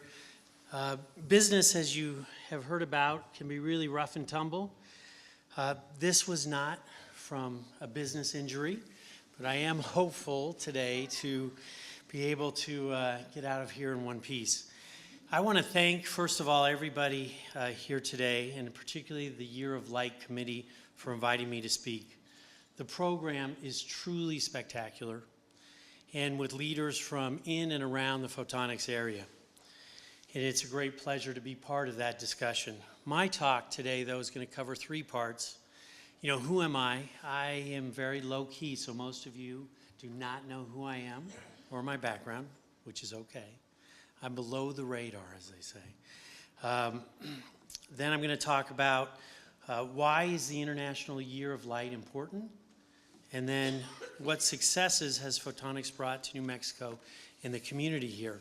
So first of all, my background. Until recently, I was the CEO or Chief Executive Officer of one of the largest photonics companies in the world. The company was originally called CVI Laser, and we eventually became CVI Melis Griot. My path to becoming CEO is probably fairly traditional and could be followed by most of the folks here in this room. I went to the University of California in San Diego. I studied physics. And I spent one of my 4 years in physics at the University of Sussex in England doing laser physics. You know, what a surprise. Then I went to Rockwell International and I built CO2 lasers. Again, probably fairly traditional. This was for an advanced system that they were doing there, laser radar system. I was offered to go back to Oxford. I was offered to go to law school on the East Coast. I turned all those down. As my kids say, don't judge me too harshly for that. But instead, I went into industry. Quickly thereafter, I joined a company that you probably know in the optics industry called PerkinElmer. I joined them to go build telescopes. So we built all the GOES telescopes. These are the telescopes that give you weather pictures at night. That was pretty exciting, and we did 24 of those. Later on, I was involved in UV systems. I was involved in IR systems. I was involved in photolithography systems for chip manufacturing. I was involved in optical processing systems, where you saw some of the discussions today. How do you cram those optics onto the board? You know, the name changed from PerkinElmer to Optical Corporation of America, sounds pretty good, to Corning. You guys have all probably heard of the Corning Corporation.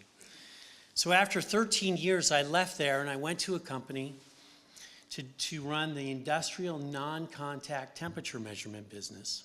It was called Raytech. The company eventually joined with Fluke. Those of you that are in your labs know Fluke. And we were the largest handheld non-contact temperature supplier in the world, and Fluke was very interested in us. The business is very similar from an integration and system perspective as Professor Sanjay's company, and you're going to see that next door. From there, I was tracked down, truly, I was tracked down in Australia and England to move from where I was living in Silicon Valley, Santa Cruz, to move to New Mexico in 2003 to run a company called CVI Laser. Since stepping down, I've been CEO in residence for private equity groups and CEO helping companies in town. And there's really a tremendous amount of opportunities. So while I was building my career, photonics changed also and shifted from something that very few people knew to something that today is very ubiquitous. I think everybody knows the definition of photonics, being the science of light or photons.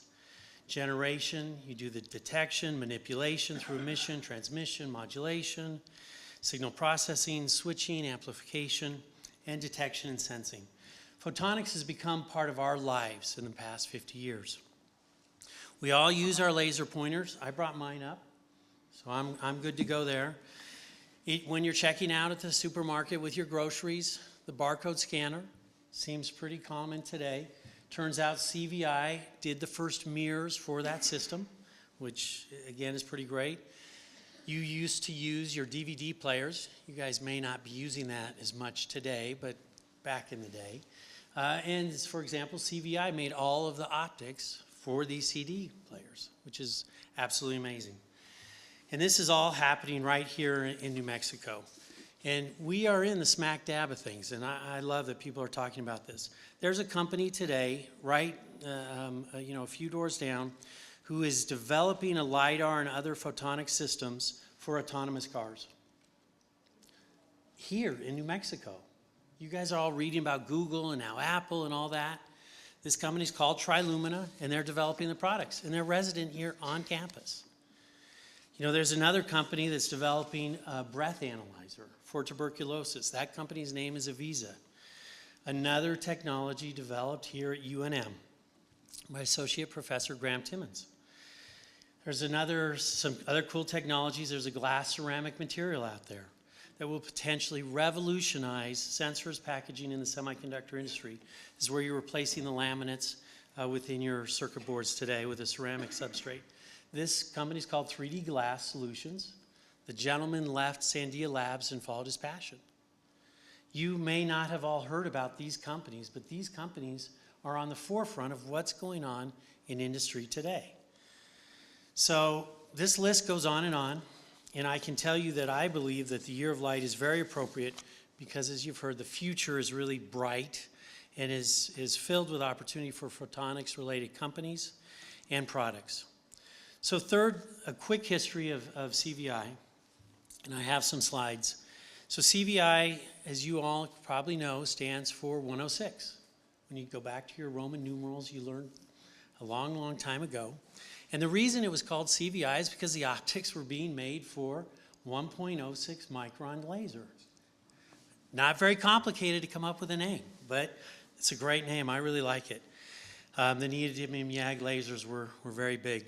When I came to CVI, I expanded that, and I thought, well, it doesn't say 1.06. Maybe we can make it 10.6. So we moved out to the infrared. I mean, really infrared. I know 106 is kind of infrared, but I think, you got to move a little further to the right. I tried to push us down to the UV to 0.106 microns, but that's still pretty hard to do. So we didn't quite get there. So let's talk a little bit about CVI. I think it went back. I tried to move it forward to give you something to look at. So, okay, so let's take a look at these slides. It'll kind of give you a history and a perspective. So CVI became one of the top 10 global manufacturers out there for photonics today. As you can tell by the revenue chart on the top there, we grew at 27% per year from the time that I joined CVI. That's really pretty amazing. My father-in-law's company grew 20 some odd percent for 30 years, so he is not impressed. We developed a broad range of innovative products and unique capabilities. We had a strong presence on 3 continents with 8 factories with 375,000 square feet. What's interesting is you look down on the left, and as you can see that most of our business, or more than 50%, was outside the U.S. I mean, that's unusual, right? But it says that it's a global opportunity. You also can see over on the right that we were growing our profitability, or what's called in the business EBITDA, at 37% a year. Again, that is considered pretty amazing. So let's keep going.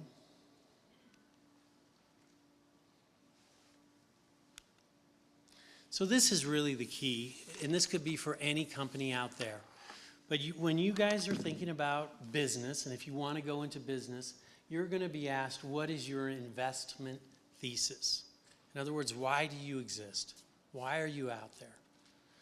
And so this was really key for us to be able to articulate the company and how you take it from 20 million to 200 million. And so, as you can see, one of it is the business model. I'm just going to highlight a couple of these as you can read them. But we decided on a center of excellence strategy where we didn't have to do everything at one location, but you have different locations that are really good. They go and do what they're really good at. This could probably be applied to almost every business out there. We developed our catalog products. We developed how we go to market. We developed those customer relationships. So next we had to figure out, what products do you need? Again, it sounds pretty simple, but we went after obviously the photonics products with optics and lasers. And then you have to have intellectual property, et cetera, that really supports it. The next part that you're going to be asked if you're in business is this scalable? Every researcher can make one in the lab, right? Can you go make 1 million? So scalability is truly important. So as you can see, our goal was to become a global business, multi-channel distribution, and go after the markets. Then you're going to be asked do you have a team? Who's going to do the work? So you have to build a really strong team. Ours was very entrepreneurial, and I drove it down to where they created their own success. And that was the mantra we lived by. Obviously, we were international. 60% of the folks who reported to me were outside the U.S. and they were very smart. The guys in the Isle of Man had 2 PhDs. The guy running Europe, he only had like a PhD and a half, and they were both German, and that was a bit of a conflict. You're going to be asked as well, how can you put a barrier to entry so that nobody copies you? So we had some very significant barriers to entry. Essentially, it was $150 million we figured it would take for somebody to copy us. That's a big barrier to entry. For Intel, it's not a barrier to entry, but for a lot of other companies, that would be considered a big barrier. So then you kind of look at the markets that you have, and these are what we considered addressable. In other words, that we had products that would fit into these markets. You're going to be asked, hey, where am I going to sell your products? Where are these going to go? And as you can see, you had industrial markets, you have life technology, kind of the biotech, defense and security, industrial, scientific, etc. Those were our customers out there. Today, I don't know, there are very few photonics companies that can match this. We had 39 multi-million-dollar customers when I left CVI. 39. Most companies have to be $1 billion to have 39 multi-million-dollar customers. The reason was because we went after them in these different markets. These were those customers. So then you kind of look at how do we penetrate into those markets. We had our industrial business at 25, our life technologies was about 22, defense and security was another 22, semiconductor 15. You can't make a better spectrum of diversity. And that's why we went after all the different markets. They don't always go up together. They don't always go down together. You get some balance. You also need some diversity in your products. Not only were we making a standard photonic products, we would make 1 million optics, different optics. You need lasers. You need EO systems. Again, you can tell as you look at it, the diversity of products. Because things go up and down. New technologies are developed. You don't want to have just one product. At CVI, clearly we did not. We had a very diverse revenue stream. When we broke it down, it was interesting. We thought we had the most innovative product category and the most diverse. So 37% of our products were doing systems. 19% were doing assemblies, and 44% were doing components. So this is for you guys that say, I can only do systems. You can do other products. For those of you that say, I can only sell a component, you can do more than that. It's okay, and as you can tell at CVI, again, we had that amazing diversity. So then when you looked at the company, and this was really expanding it on a global scale, the map over there, we worked very hard on. Lenore Abbott here was instrumental in working with me in putting these together. Getting this chart to work right to where we had this was probably one of our biggest challenges, getting the whole Earth, literally onto a slide. But what was amazing is when you looked at the left, we had all these facilities in North America. We had Albuquerque, Rochester, New York, Carlsbad, California, Covina, California, all manufacturing. In Asia, we had Korea. We had actually 4 plants in Korea, Tamagawa. We had 2 plants in Japan. We had a sales office in Tokyo, service office in Singapore. Same in Europe. We had manufacturing in Leicester. We had manufacturing in the Isle of Man, some service in the Netherlands, and sales office throughout. So this was kind of our strategy in moving forward. So we didn't do it all internally. We also acquired companies. So the main goal here was the transformation of CVI from a family-run business to a multinational. We like to call it a micro-multinational. At 200 million, you're not GE, obviously. But to move it from that family lifestyle business to what we wanted to be called as a powerhouse. You have to change everything. You have to change the marketing. You have to change the sales. You have to change the IT, HR, everything. We made huge shifts from manually driven manufacturing to everything being automated with CNC.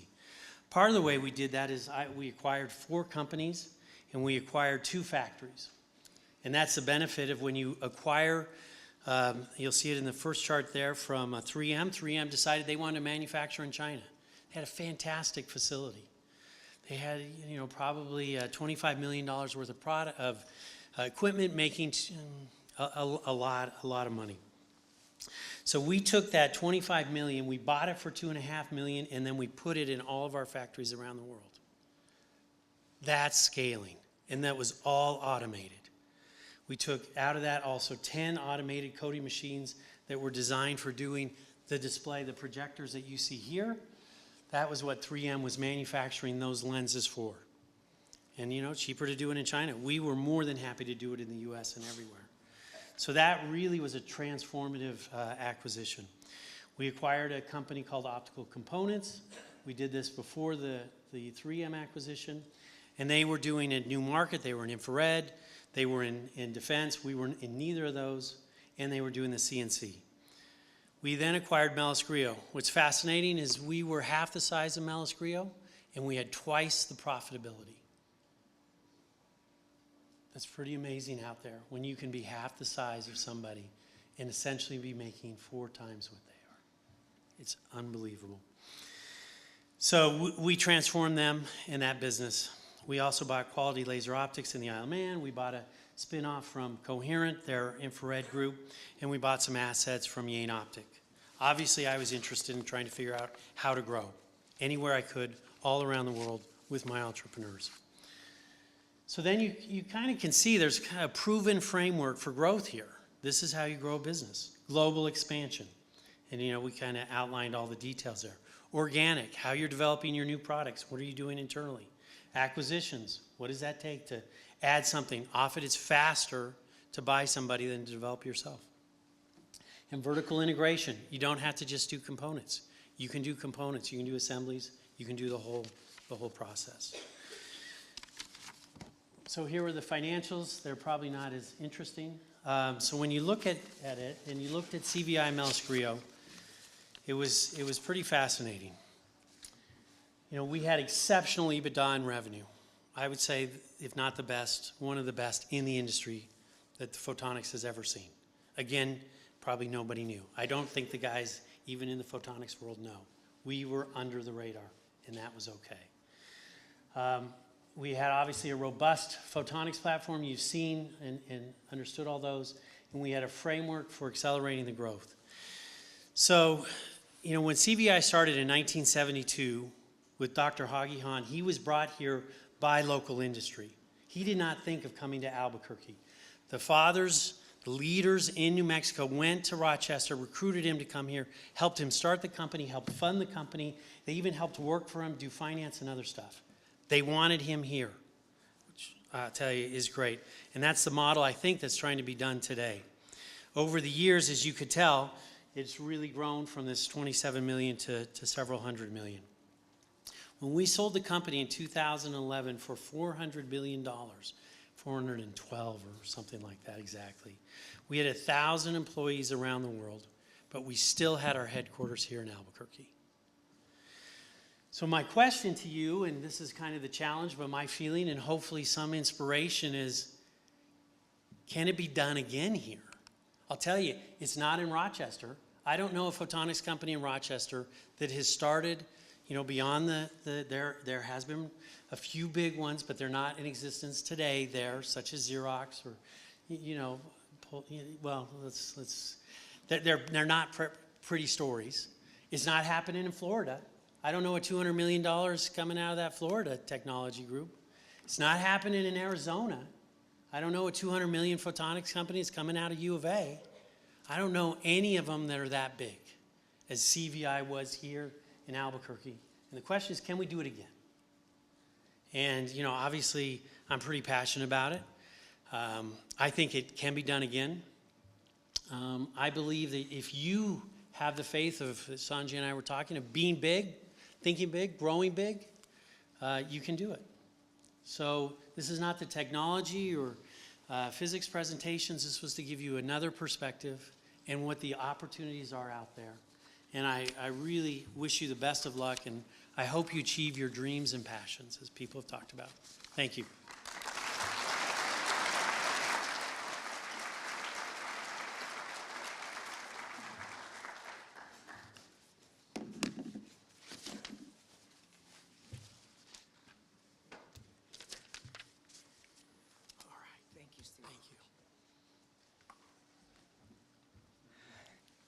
Thank you very much, Stewart, for such an inspiring presentation.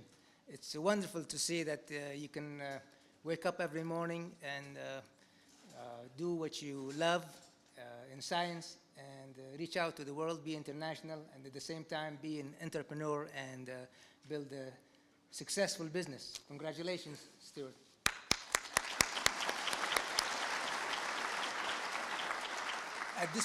At this point, I'd like to invite Professor Alan Wilner back to the podium to reciprocate and honor Dr. Steve Bruick. Alan. Thank you. Okay. Thank you very much. Oh, this is the award. Okay, thank you. So, Dr. Bruick, you inspire us, all of us. And Dr. Steve Bruick is a distinguished professor emeritus of electrical and computer engineering and physics and astronomy. He is the recipient of the UNM Presidential Medal for his 28 years of leadership and service to UNM in creating a world-recognized research center, namely the Center for High Technology Materials, in the areas of photonics, nanotechnology, and microelectronics.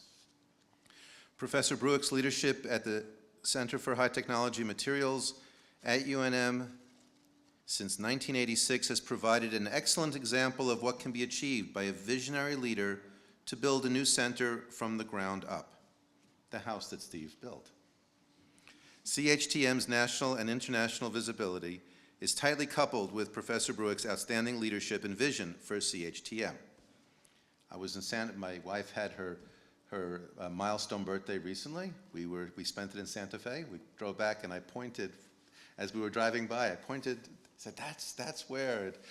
She sounded impressed. I don't know if she was just making me happy, but okay. With over $190 million in funding received to date, CHTM under Dr. Bruick's leadership has maintained a consistent history of excellence in research in the fields of photonics, microelectronics, and nanotechnology. 190 million, that's like a whole country. That's amazing. Dr. Bruick's effective leadership of CHTM and his worldwide reputation directly resulted in a dynamic environment for collaborations between UNM industry, federal laboratories, while promoting economic development in New Mexico. Research conducted at CHTM under Dr. Bruick's leadership had led to a wealth of intellectual property. And Steve has 162 patents. How much design? Not 162? You have 60. CHTM, but you're sort of you're under the radar? Who's under the radar? You're in the shadows. You're in the shadows. I don't know if they both mean the same thing. Okay. But 49 of them have been licensed, which is truly amazing, and 12 spin-offs. Under Dr. Bruick's leadership, CHTM has contributed to over 400 graduate degrees. 195 of them have been PhD degrees. CHTM has also been actively involved with a variety of interdisciplinary programs, including optical science and engineering, one of the oldest interdisciplinary programs in the country. Dr. Bruick's research explores the extension of optical lithography and microscopy to the high resolution necessary for future generations of nanoscale. He has been applying the capabilities of interferometric lithography to expand nanophotonics, nanoscale semiconductor growth, and nanofluidic science and technology. I mentioned before how I would come, whenever I would see Steve, he'd show me his latest, and there were these, it was always the same thing. I guess the different fields had, there was always these three lines that go like this. Am I right? There's always these, and I can only imagine, like, when you're on, like, vacation or driving, and you probably see these things in different places, and it reminds you. When I was doing gratings and I was like flying, and I was in a plane, the waves, like I would look down, see the waves, it's a grating. Anyway. Dr. Bruick is internationally recognized for contributions to nonlinear optics, vertical cavity surface emitting lasers, optical lithography, and nanofabrication. He developed imaging interferometric lithography as a technique to reach the ultimate linear systems limits of optics, immersion lithography, recently a major industry development focus. Perhaps his most important contribution in terms of Widespread adoption is the development of multiple patterning, harnessing the nonlinearities inherent in semiconductor processing to extend optical lithography well beyond the linear system's limits of optics. Versions of double patterning are used in the manufacturing of every advanced integrated circuit on the market today. What a tremendous accomplishment. Quadruple patterning is already being used in memory chips, and octuple patterning is a leading contender for the next generation of integrated circuits. His most cited research article is a seminal paper, Experimental Demonstration of Near-Infrared Negative Index Metamaterials. It has over 1,000 citations. Many people will never get 1,000 in their whole careers. And although you are the lead author on there, one of your collaborating authors is my professor, Professor Osgood. So in terms of Steve's honors, they go on and on. In addition to the UNM Presidential Medal of Excellence, Dr. Bruick is a fellow of the IEEE for contributions to quantum electronics, nonlinear optics, and optoelectronics. He is also a fellow of the American Association for the Advancement of Science and of the Optical Society of America. He was the inaugural Innovation Fellow of STC.UNM in 2010 in recognition of his contributions to economic development at UNM. He was the editor-in-chief of the Journal of Quantum Electronics from the IEEE and was the founding editor of the IEEE Journal of Special Topics in Quantum Electronics. He was general chair of the Conference on Lasers and Electro-Optics and actually led the industry workshops. He was the chair of the steering committee. You were Mr. Clio for an entire decade, I think. Dr. Bruick is a recipient of the IEEE Third Millennium Medal and became a UNM Distinguished Professor in 2006 and received the Outstanding Research Award of the College of Engineering. Professor Bruick is a stellar mentor and role model for faculty and students alike. I have looked up to Professor Bruick as a mentor from my earliest days as a graduate student. I truly believe that Professor Bruick is most deserving of the UNM Medal. It will be a fitting tribute to a man who has provided stellar research, education, and selfless service to UNM. There are legions of people who admire you, Steve. Warmest congratulations.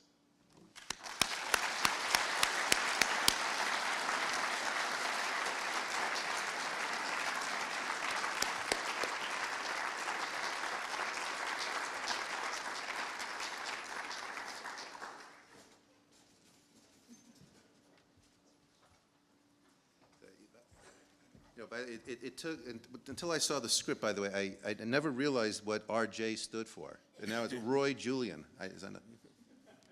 So. That is, by the way, because my parents came from Austria, and my mother said that if the Emperor Franz Josef can have 4 names, my son can have 4 names. Yeah. So, on behalf of the UNM Provost and the organizers of the New Mexico International Year of Light event, I would like to present this Lifetime Achievement Award to you in recognition and appreciation of your excellence in research and education in optics and photonics. Steve. Thank you.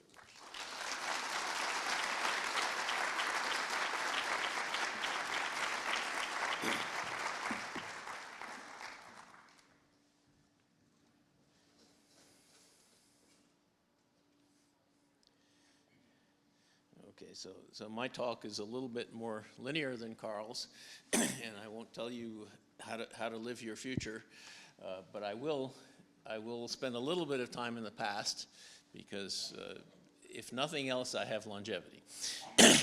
And so I'll tell you about the beginning and show you some of the pictures of the people that were important at the beginning of CHTM. I'll tell you a little bit about my research, and as I think all of you, and even Carl would say, our research never goes in a straight line. Photons go in a straight line, but research doesn't. And then I will be the 4th or 5th person to make the stupid pun and say the future is bright. Okay, so at the beginning, There was Art, and I've already told you about Art. Jerry May was the dean of the College of Engineering. Russ Seacat was a relatively new chair of the Department of Double E who'd come in from Texas Tech and basically was here to shake things up. That was the mission that he was given. And Bill Streifer was the first director, and he was also a founder of Spectre Diode Labs. And Bill was the one who really recruited me. Everyone else helped, but Bill was the one who really pushed and got me here. But Bill never quite got his wife here. So a year later, he left and said, "Steve, you're it."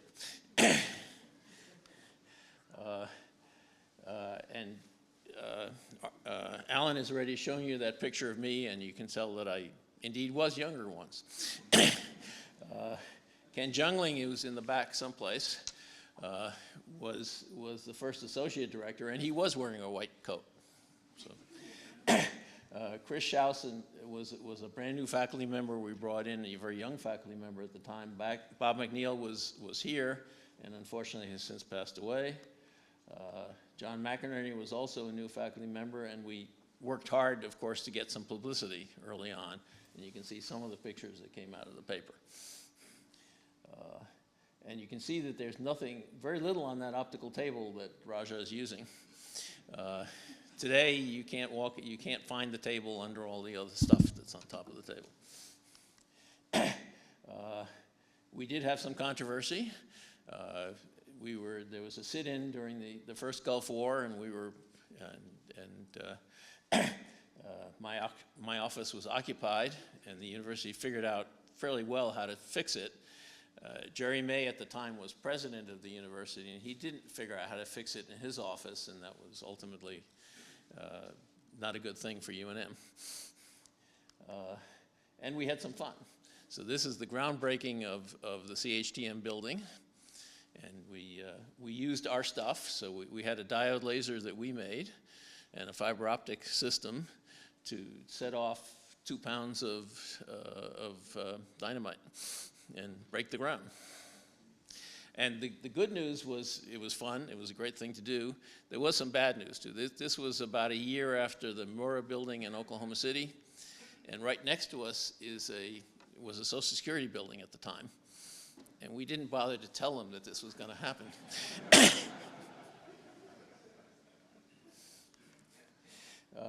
And this is now 2 years later, this is the dedication of the building, and this tells you something about New Mexico.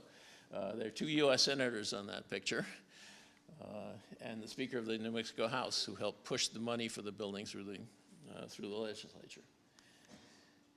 Okay, so to tell you a little bit about my research group, and this is organized. My research was not organized, and it didn't happen in this straight line, certainly.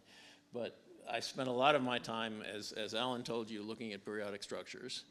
They don't all go around corners, and they have higher frequencies in them if they do. So we've done a lot with, and so resonant periodic gain in vertical cavity lasers was an initial story, and I'll show you one or two slides on a couple of these things. We've done a lot with interferometric lithography, and you've heard some about that, and I'll show you some pictures.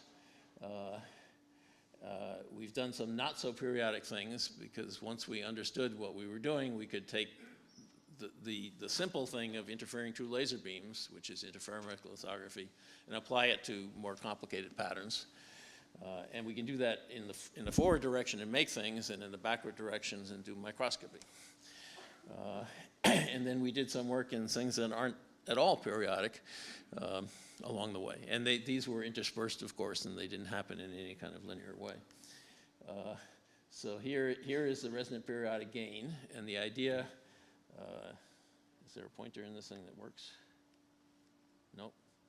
That turns it off. That's not the pointer. All right, I'll just point. The idea of resonant periodic gain was that we had quantum wells that provided the gain separated by a wavelength, so the standing wave of the laser just fit right inside. Okay, and that was, yeah, okay, so that's that. And our first laser was barely a laser, And when you do the numbers, you realize that we were really lucky that we got something that almost looked like a laser. But by a couple of years later, we had real lasers that were behaving well and had narrow line widths. Okay, this is the interferometric lithography, and those are 45 nanometer lines and spaces, which is sort of where Intel is. Intel has gone beyond that now, but we were about a decade ahead of Intel when we did that. And that was with immersion lithography. This is IR metamaterials, which you've heard about. And I'm not going to go through all of those different things, but the point is that once you have this capability, you can have a lot of fun in the lab, and you can have a lot of students having a lot of fun in the lab doing different things. So where I started with interferometric lithography was actually not doing it. Where I started this was back when I was at MIT Lincoln Laboratory, and Hank Smith was doing interferometric lithography. I wasn't. But because he was doing interferometric lithography, he had an argon laser that I needed. So I borrowed his laser and put a little flip mirror in front and threw away the interferometric lithography and did basically a fundamental spectroscopy study of liquid spectroscopy in liquids. And you can see that this is dark. You all know why it's dark. It's dark because it's yellow, because it's a very old paper. This was the first UNM paper on interferometric lithography, because after I'd seen Hank's setup, I said, okay, I'm going to New Mexico. I have nothing, but I have a future and I have some money. I should buy an argon laser, because certainly someday, while I'm at UNM, I'm going to make a distributed feedback laser.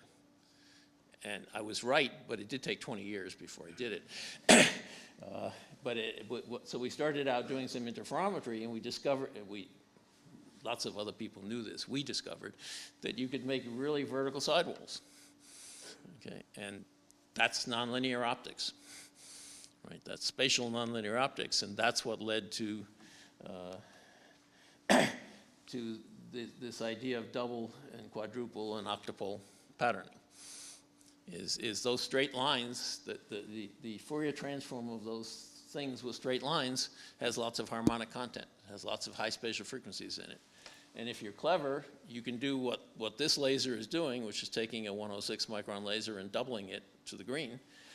You can, instead of doubling it in time, you double it in space, and that's double patterning. And that, as Alan told you, is being used in every microprocessor you buy today. And there are biological applications, and I won't go through this in any detail, but what you're seeing there, all those green streaks, are DNA molecules that are in nanochannels that we made. And we now are working with a small company that's trying to develop this as a DNA sequencing technique. There is that paper that has the 1,000 citations. And again, it's a periodic structure. That's a layer of metal, dielectric metal. And if you look at it, you have two pieces of metal, so it's a loop. The current goes around the loop, and that's an inductor. And you have two pieces of metal separated by a dielectric, and that's a capacitor. And so that's nothing other than a radio receiver. It's just a very small radio receiver, and so the resonance in this case is in the infrared. And this was the first demonstration of negative mu material in the infrared. Negative permeability material. And so my last slide is just to say that there are many opportunities, and I'm going to tell you what I'm working on, but it's largely where I see the future for CHDM. Nanophotonics, clearly. Infrared optics, and we've been trying to start a program called IMPACT, and I think that still has some legs, and we'll see how far we can get with that.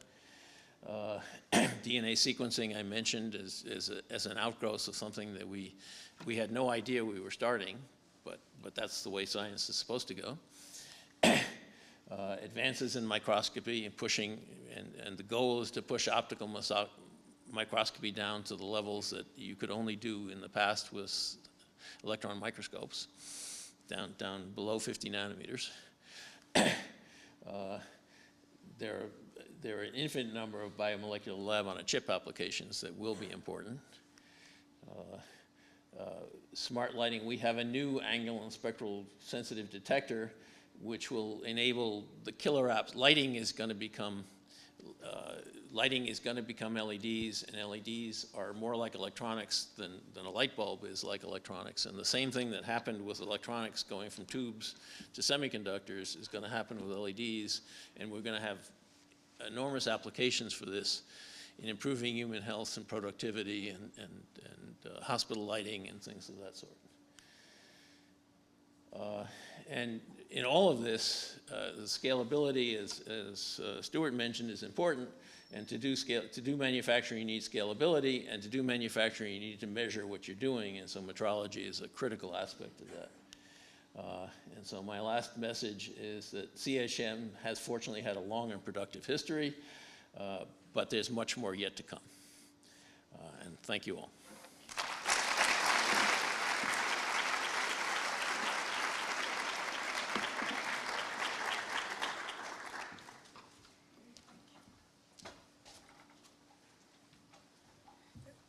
Thank you, Steve.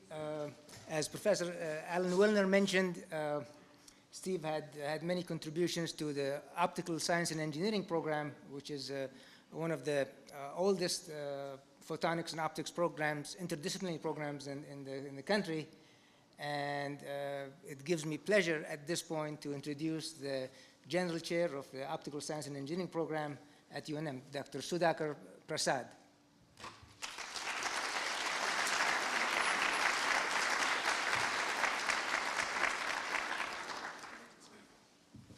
Thank you, Majid. Well, we have heard some wonderful things this morning about research and industrial opportunities and innovations that have happened here in New Mexico in optics and photonics. But we can't forget the foot soldiers in this, which of course are the students. And in fact, in many instances, they have been some of the visionaries as well. And surely help the real visionaries realize some of the dreams that they have had. So an important aspect of this IYL celebration is to recognize New Mexico student researchers in the field of optics and photonics. With that in mind, we organized a student paper competition in which interested students, each typically an advanced graduate student, were invited to submit a 2-page summary of their research project.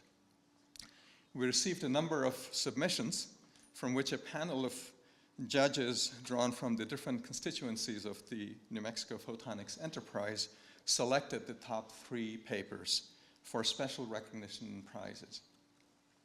The panel of judges was comprised of Dr. Stavroula Fontanopoulou of Electrical and Computer Engineering Department at UNM, Dr. Gordon Keeler of Sandia National Labs and Albuquerque IEEE Photonics Society, Dr. James Thomas of Physics and Astronomy at UNM, and Dr. David Volz of Electrical and Computer Engineering at New Mexico State University in Las Cruces. On behalf of the organizing committee of New Mexico IYL, I applaud and thank you for your time, effort, and diligence to this important review and selection process.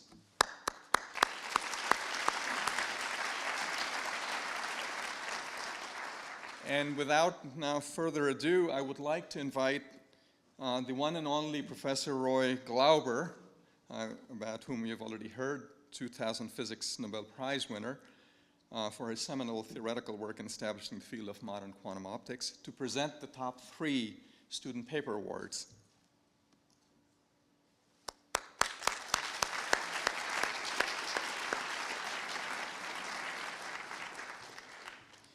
And I would like to for you to hold your applause to the end until after all the awards have been presented.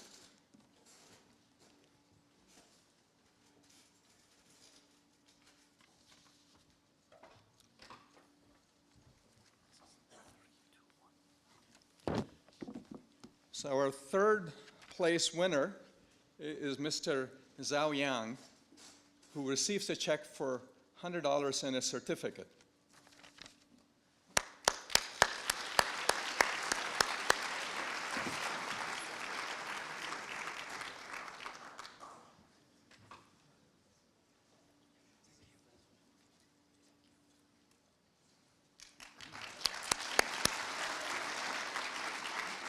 I guess I've violated my own edict here, but that's all right.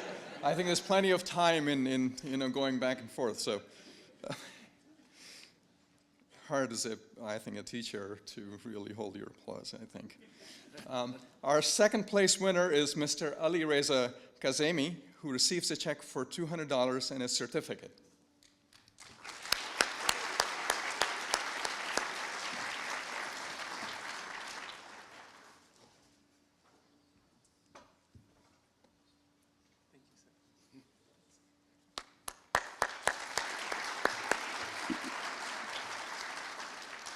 And our first, or the grand prize winner, is Mr. Muhammad Reza Ghassem Khani, who receives a check for $300 and a certificate for his superb effort.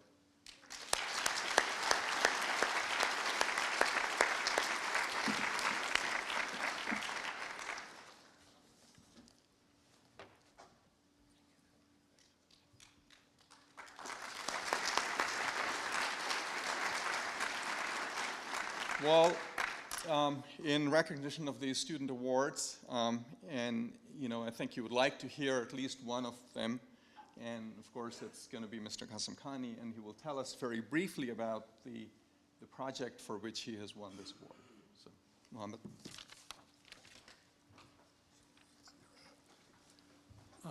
Good morning, everybody, and thank you very much, Professor Prasad, for introducing me, and Professor Glover for presenting the awards. This probably has been and will be probably one of the highest awards that I will ever receive. My name is Muhammad Ghassem Khani. I'm a graduate student at the Physics and Astronomy Department. I'm working with Professor Sheikh Bai's group on the laser cooling of solids, which will be the topic of my presentation today. On behalf of my other groups of other members in my group, I would like to thank the New Mexico International Year of Light Organization for recognizing our work. Let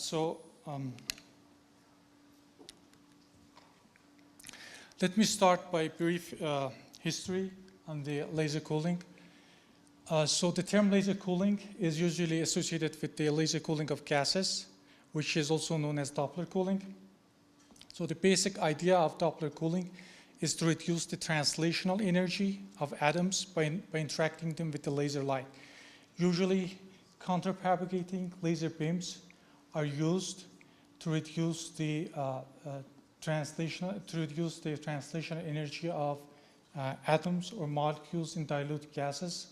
And this field has been very fascinating, has been very successful. It has led to new areas in physics like Bose-Einstein condensation, and a few Nobel Prizes have been awarded. But what I'm going to talk today is not about laser physics in gases. It's not about laser cooling in gases. It's about laser cooling in solids.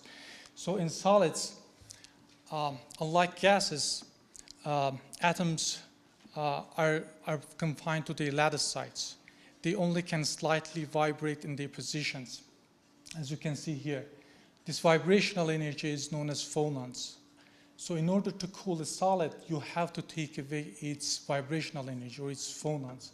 This is what happens in laser cooling of solids. So you have your low energy photons that interact with your solid material.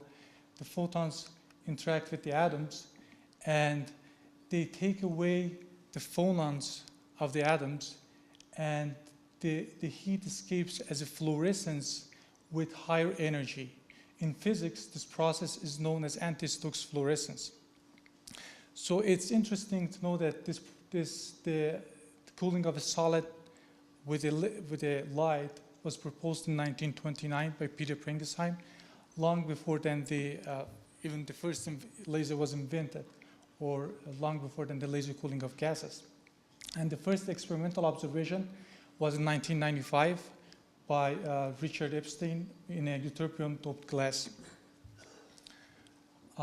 Some scientists call laser cooling in solids as lasers running in reverse.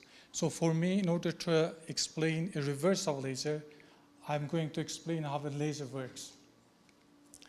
So almost every laser has three parts. It has a gain medium, which amplifies your light.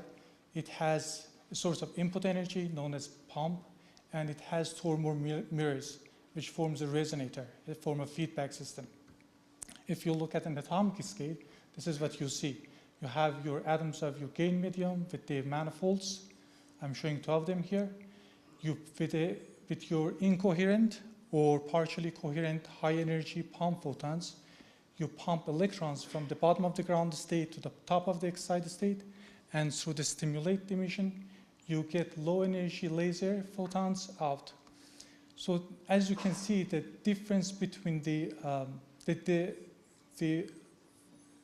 photons that you generate have less energy than photons that you put in. The difference between the energy difference between two photons is called the defect, the quantum defect. So since the energy that you put in is larger than the energy gets out, your gain medium gets hot. So now let's run this process in reverse and see what happens. Now suppose that you have a laser and you have a laser cooling material. So with your laser pump, you pump your laser cooling material from the top of the ground state to the bottom of the excited state. And by absorbing some phonons, it fluoresces some photons with higher energy from the top of the excited state to the bottom of the ground state. So as you can see, the fluoresced photon, the emitted photon, has more energy than the input photon. So here, again, if you run the process in reverse, you have your input photon, you have your cooling material, and the fluorescence gets away from, the fluorescence keeps, the heat gets away from the crystal as light by fluorescence. So one could define the ideal cooling efficiency as this equation, the energy difference between the two photons, the emitted photon and the input photon, divided by the incident photon. But of course, if it was as simple as this equation, every material that showed the anti-Stokes fluorescence would have been cooled, and it would have not been taken this long to show the laser cooling in solids. In reality, of course, things are a little bit more difficult. You have to take into account the conversion yield factor. The conversion yield factor is just a parameter of your material, is a property of your material. And it basically says that not all of the photons that have been absorbed by your material, not all of the photons absorbed here lead to escaped photon from your crystal. Some of the photons will be trapped in your crystal. There are some impurities always in your crystal that lead to heating in your crystal. So this factor is very important, and it is mostly material science, and in the past decades, there has been a lot of progress in this P of nu factor, and it has led to very big successes in the laser cooling. P of nu is always less than 1, but it needs to be very close to 1 to observe laser cooling. It needs to be very close to 1. So let's take a look to see what has been done so far in the laser cooling. So as I said, it was observed in 1995. The initial work was done in ytterbium glass in Los Alamos National Labs, but later our group at UNM realized that YOLF, which is a well-known laser crystal material, is a better host for ytterbium, and since then ytterbium YOLF has been a workhorse for laser cooling. To date, the coldest all solid state temperature ever achieved is 91 Kelvin in a 10% doped ytterbium YOLF crystal. And here I have just a plot of the temperature in Kelvin scale, and to give you an idea of how cold 91 Kelvin is, it's about minus 290 degrees Fahrenheit or minus 180 degrees Celsius. So one of the motivations of laser cooling, other than the fact that it's cool just to cool the solid with laser light, is to make an all-optical cryocooler, an all-solid-state cryocooler. Here is sort of an artist's rendition of such a device. Here, your pump laser coming from, like, it's fiber coupled to your laser cooling crystal. You have a heat link that you connect whatever you want to cool to this heat link, and it connects to your laser cooling. It connects to your laser cooling crystal. As a matter of fact, we're working with a local startup company, CryoRay, on a prototype of such a device. Currently, other technologies that can reach to cryogenic temperatures are mechanical cryocoolers or cryogenic liquids like liquid nitrogen or liquid helium. And well, there are some problems with these techniques. For example, liquid nitrogen, they evaporate, or mechanical cryocoolers, they are very big and bulky. And for example, if you want to cool it sensor for imaging, for example, they cause vibrations, which is important. You don't want vibrations if you want to do imaging. So going to all solid-state cryocoolers with optical refrigeration, you can avoid all of those problems. So this equation shows almost all of the factors that you need to optimize to get to colder temperatures. Here, delta T is temperature drop in your cooling sample. T naught is the initial temperature. Eta cooling is the cooling efficiency. P load is the heat load in your cooling sample. P absorbed is the absorbed power. And so as I earlier mentioned, eta cooling is a property of your crystal. So P load, as I said, is the heat load. And so in order to reduce the heat load and increase the delta T, we do our experiments under vacuum, and we put our laser cooling sample on very thin fibers just to reduce the contact area and decrease the heat load. And we also coat our vacuum chamber with a low emissivity coating to reduce the radiative heat load. And so the next thing that is also important is the P absorbed in your cooling sample. This is the area that I have been working on, and I will talk about it in the next couple of slides. So since laser cooling happens in the cooling tail, the absorption is low, and it gets even lower. It gets even lower at the colder temperatures. So based on the Beer law, you can see that some light gets absorbed and some light gets transmitted. But of course, you don't want to waste the transmitted light. So one technique is that you put your cooling crystal between two mirrors and make your light bounce back and forth between them as many times as possible. This is called non-resonant cavity. The other method is put your cooling sample inside the resonator of your cavity. And this method is called intercavity cooling, and this is what I've been working on it. So you can use any K medium that you want, and we've used optically pumped semiconductor lasers. And in collaboration with Sandia National Labs, we have designed and made our upcells, optically pumped semiconductor lasers, and insert our cooling sample inside it. So with this technique, we have cooled our cooling sample from room temperature to 130 Kelvin. This is, again, the schematic of the setup. And this is the actual setup. I have my pump laser here, the gain chip sits here, and this is the cooling sample that sits there. So still we are working on this. This is with a very minimal heat management, and we're still optimizing this technique. So as a very short summary, again, I've explained the basics of laser cooling of solids, its progress over time, and we have worked on with the semiconductor lasers to increase the pump power absorption. Thanks very much for your attention.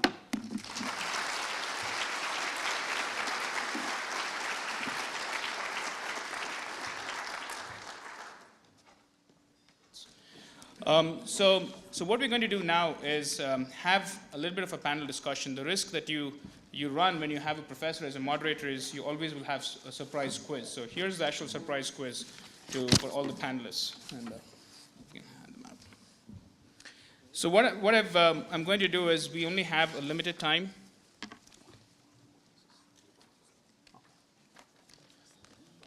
since we only have a limited time, what I did was I took the liberty of dividing up our 12 panelists and esteemed members for our community into 5 stakeholder groups, which represent different aspects of photonics. And you can see that on the chart.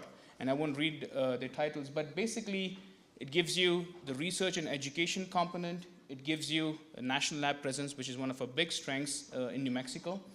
It gives you the city, state, local government partnership. And then you heard from Secretary Bolero today. And an outside perspective, we've got 2 deans from out of state. And then the center focus about industry, which is where one of the focus areas we need to improve on. So I took the liberty of breaking that into this. So with that, so maybe what we'll do is we'll get started maybe with quick introductions. So what I request the panelists to do is just give a quick introduction, state your name, title, and specifically how does photonics relate to the mission of your organization. So we'll start from the left.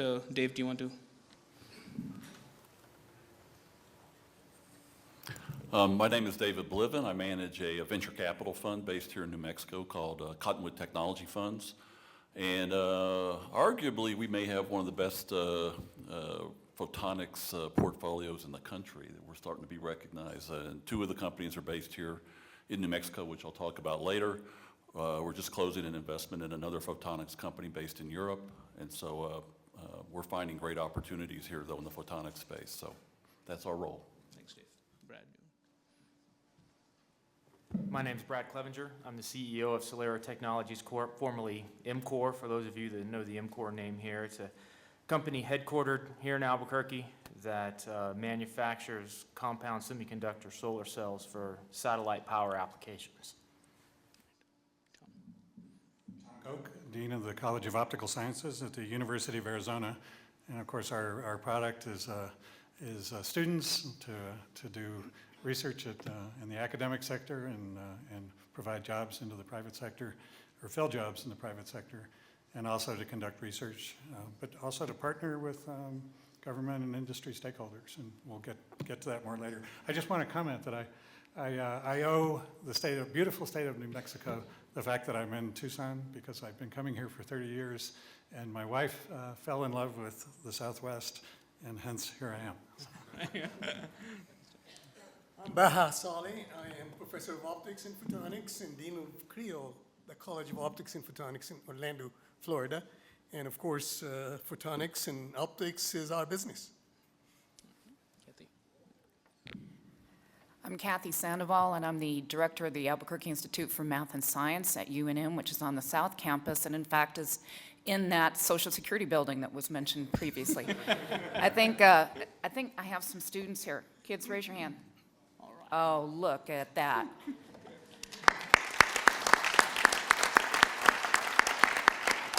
Most beautiful children ever, and really smart too.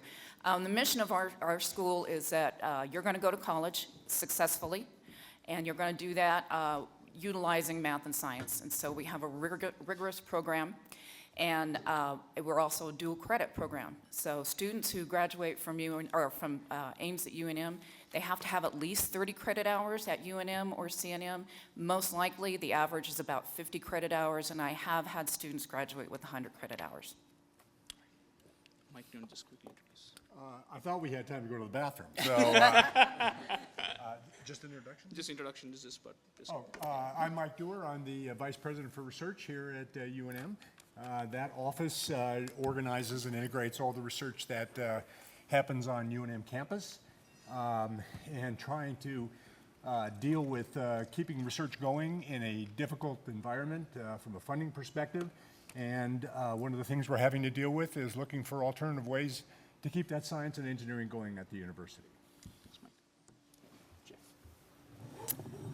Hi, my name is Jeff Tsao. I'm at Sandia National Labs.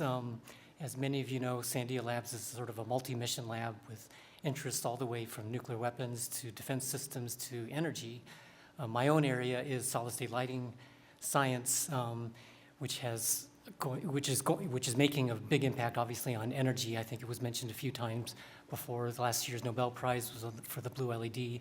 Steve Brugge mentioned that UNM is also working on sort of outgrowths of solid-state lighting in the smart lighting space. And so anyway, that's also a very strong interest of Sandia Labs as well. Thanks.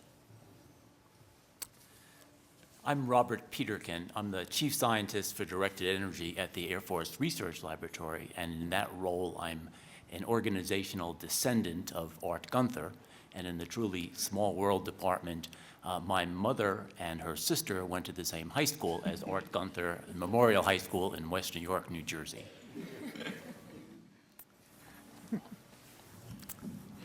Good morning, I'm Toni Taylor. I'm the Deputy Associate Director for Chemistry, Life and Earth Sciences at Los Alamos National Lab. It's a new job for me, that's why I kind of stumble over it. I'm also one of Art Shallows' former PhD students. Los Alamos, like Sandia, is a multi-program lab, and we really use photonics across the span of all of our mission space, in nuclear weapons, for diagnostics, in global security, to develop novel sensors, in energy space, in solid-state lighting, photovoltaics, and to do our underpinning science, especially at our user facilities, such as the Center for Integrated Nanotechnology and the National High Magnetic Field Lab. Hi, my name is Katie Richardson. I'm proud to represent United States Senator Martin Heinrich. As some of you may know, he's a mechanical engineer, and I realize that's the wrong kind of engineer for this conference. But I hope you'll join me in forgiving him because he has been a huge advocate for photonics and the cluster of strength that we have here in New Mexico. For the early career folks and students in the room, I would urge you to be careful about your career trajectories. I finished my PhD at UNM a few years ago in dark matter, and here I am at the International Year of Light, so be careful. That's great.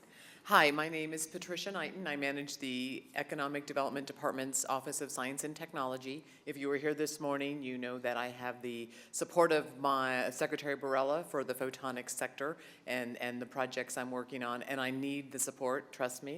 I manage publishing the State Science and Technology Plan, which photonics has a key spot in. I facilitate and manage the Technology Research Collaborative, which has the presidents of our 3 universities and lab directors, or their designees as a board. It's a nice, high-powered group. And then I am implementing a program for defense industry diversification. So we'll talk a little bit more about how all those things will tie together in support of this industry, photonics. Good morning. My name is Deirdre Firth. I'm the Deputy Director for Economic Development for the City of Albuquerque. And I was first introduced to the whole area of photonics by Dr. Art Gunther. And those of you who know him, you know how shy and retiring Art was when it came to the subject of photonics in New Mexico. And I really had to drag the information out of him. But I have been following it ever since, and one of the things that's been important where the city has been able to participate is in funding some of the work where we are trying to help develop the industry in photonics here in New Mexico, both through the funding of research for grant applications and also more recently for the photonics industry study here in the state in conjunction with the State of New Mexico, New Mexico Optics Industry Association, and SPIE. We were able to hire Lenore Abbott, who did the first in-depth analysis of the photonics industry, not only here in New Mexico, but is really being seen as a general reference guide for states around the country in how they can put together information that really characterizes the photonics research and industry in their communities. So hats off to Lenore, and glad to be here to support this morning. Thanks, Deirdre. So what we're going to do in the next, say, 40 minutes is I have 3 questions, just kept it simple. I have 3 questions, and I'll address them to the stakeholders. But I would really invite the audience to participate. We will have a microphone available to ask any questions. So please try and engage, and then we'll try and finish up on time and try and stick to the agenda. So the first question, and we'll start with the industry group with Dave and Brad. is basically what does success look for you and your stakeholder group, in this particular case, the industry, with the transformative technology of the 21st century, like photonics. So, Dave, do you want to? Well, I guess given that we're a venture capital investor, success always looks best with high financial returns. So Well said. the more we can make, the better. I would say just from a photonics standpoint, you know, when you come to the state of New Mexico and you get into this business, you don't necessarily know what you're going to find. And I think what we were looking for was the most disruptive ideas we could find in the state. And not surprising to probably many of the people in this room, two companies that we've invested in are in the photonics space. Both are doing extremely well for us in our portfolio. One was recently recognized as one of the top 10 emerging technologies in the auto industry internationally. And another one has attracted investment internationally from companies like Vodafone and Cisco and Deutsche Telekom, et cetera. So we're seeing great success. We're definitely kind of backed into this industry, if you will. It wasn't like we were looking for this. And I think if you were in this industry looking for the best photonics ideas in the country, you wouldn't necessarily feel like you had to be in Albuquerque to find them. But lucky enough, I was here, and they're here, and we're now reaping some of the benefits of that discovery. Okay, thanks, Dave. So, Brad, do you have anything else to add, or? Yeah. Okay, Tom, would you and Baham talk about what is success for? Success for a student is passing the exam. Success for a school teaching optics and photonics is not a fixed point that we aim for. It's a direction that we walk along, and we might change the angle of the direction every now and then. So our mission is to do education, to do research, to partner with the community and with the industry. In the mission of education, our success is to continue to have better and better students coming in, better and better students going out. And we do that by giving them better and better education.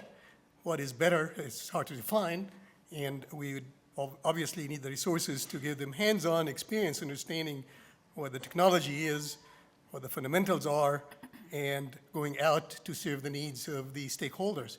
Success in research is a little different. We want people to continue to have more and more discoveries and inventions, to put their inventions to use, and for that, of course, you need the resources and facilities and funding, and we'll talk about that later. But then success in partnership, you want to have more and more partners working on more and more relevant problems with impact on societal needs. So it is really not a fixed end point. It's a continued action, continued improvement. Thanks, Mahan. So, Kathy and Mike, what's your definition of success, and from Ames and UNM perspective?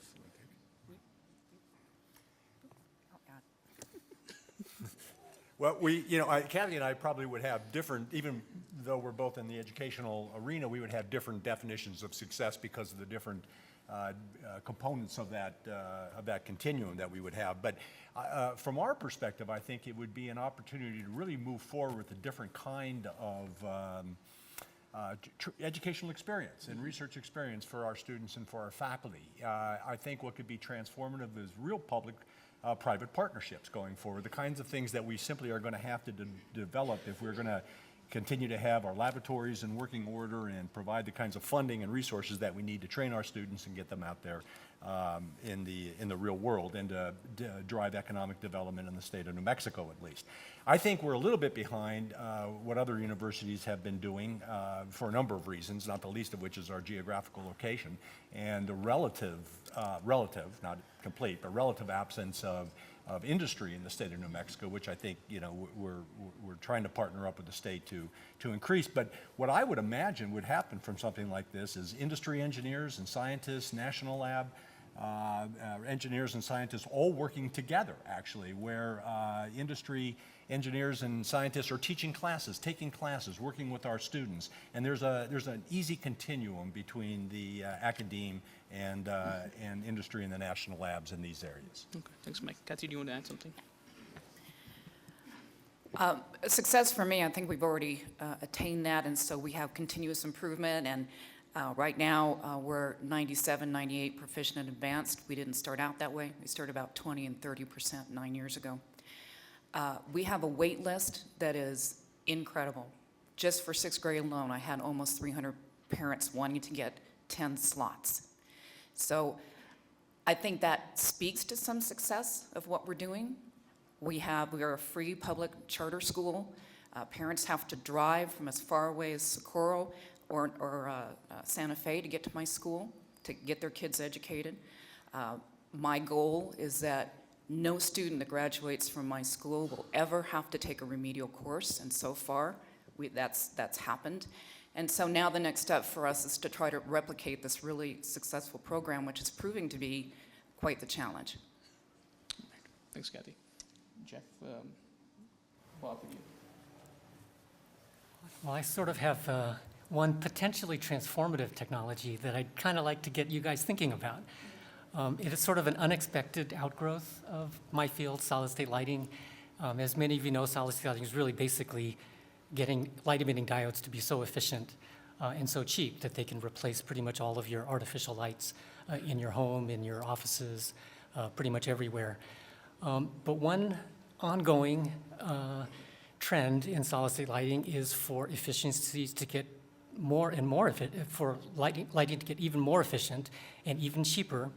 Some of the latest things that people are really interested in is using laser diodes.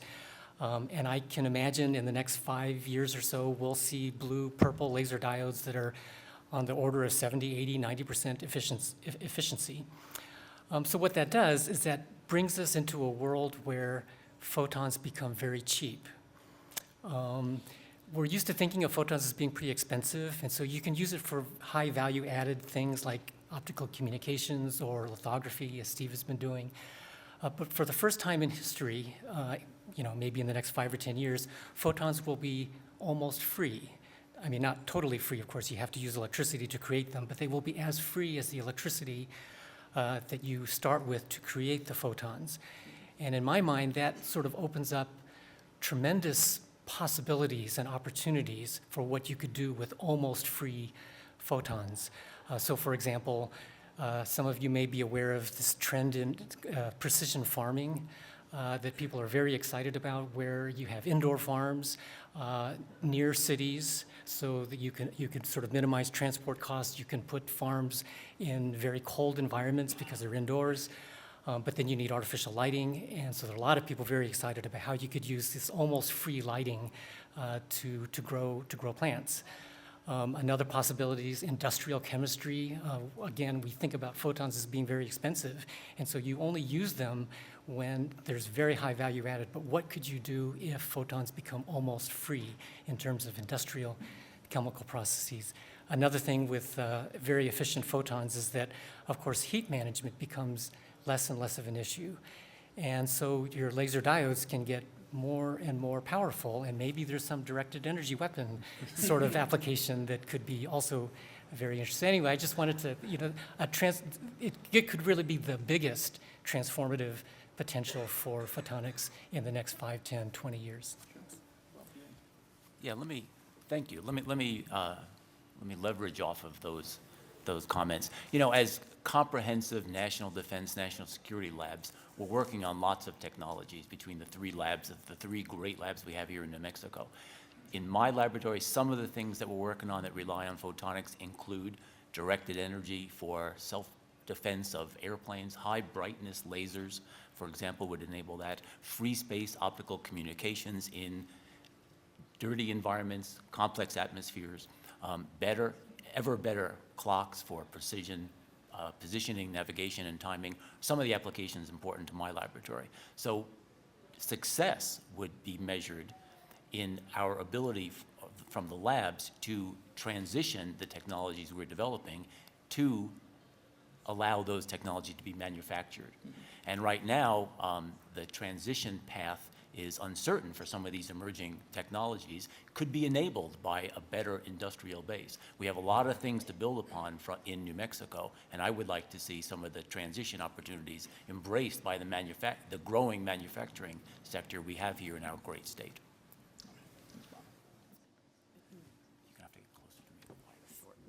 Sorry. One of the key elements that Los Alamos is focusing on, which is a little bit different, is a signature facility, matter radiation interactions and extremes, which will be based on an X-ray free electron laser. So that really does pull in the photonics community. It's supposed to enable us to understand dynamic processes and materials, but not only that, understand manufacturing and understand how one could control materials in a manufacturing environment. So I think there would be an interplay between people coming into the laboratory from all over the nation, but also attracting New Mexicans to optimize manufacturing processes. Another long-term goal or long-term transformative goal of the laboratory, and I think this would apply to all of the national labs in New Mexico, is connected to the National Computing Initiative. Right now, one is looking at exascale computing, but beyond that, one is looking at more transformative technologies, like what was discussed by Professor Caves. There are other technologies as well. All of these would involve photonics, and cheaper photonics would enable them even more. Thanks, Tony. The theater, do you want to? So from an economic development perspective, our discussion tends to be along what the community benefit as well. So we'd like to see some more strong growing companies with increased revenues and employment. I'd like to see technology from the labs and universities commercialized by more New Mexico companies or to form more New Mexico companies.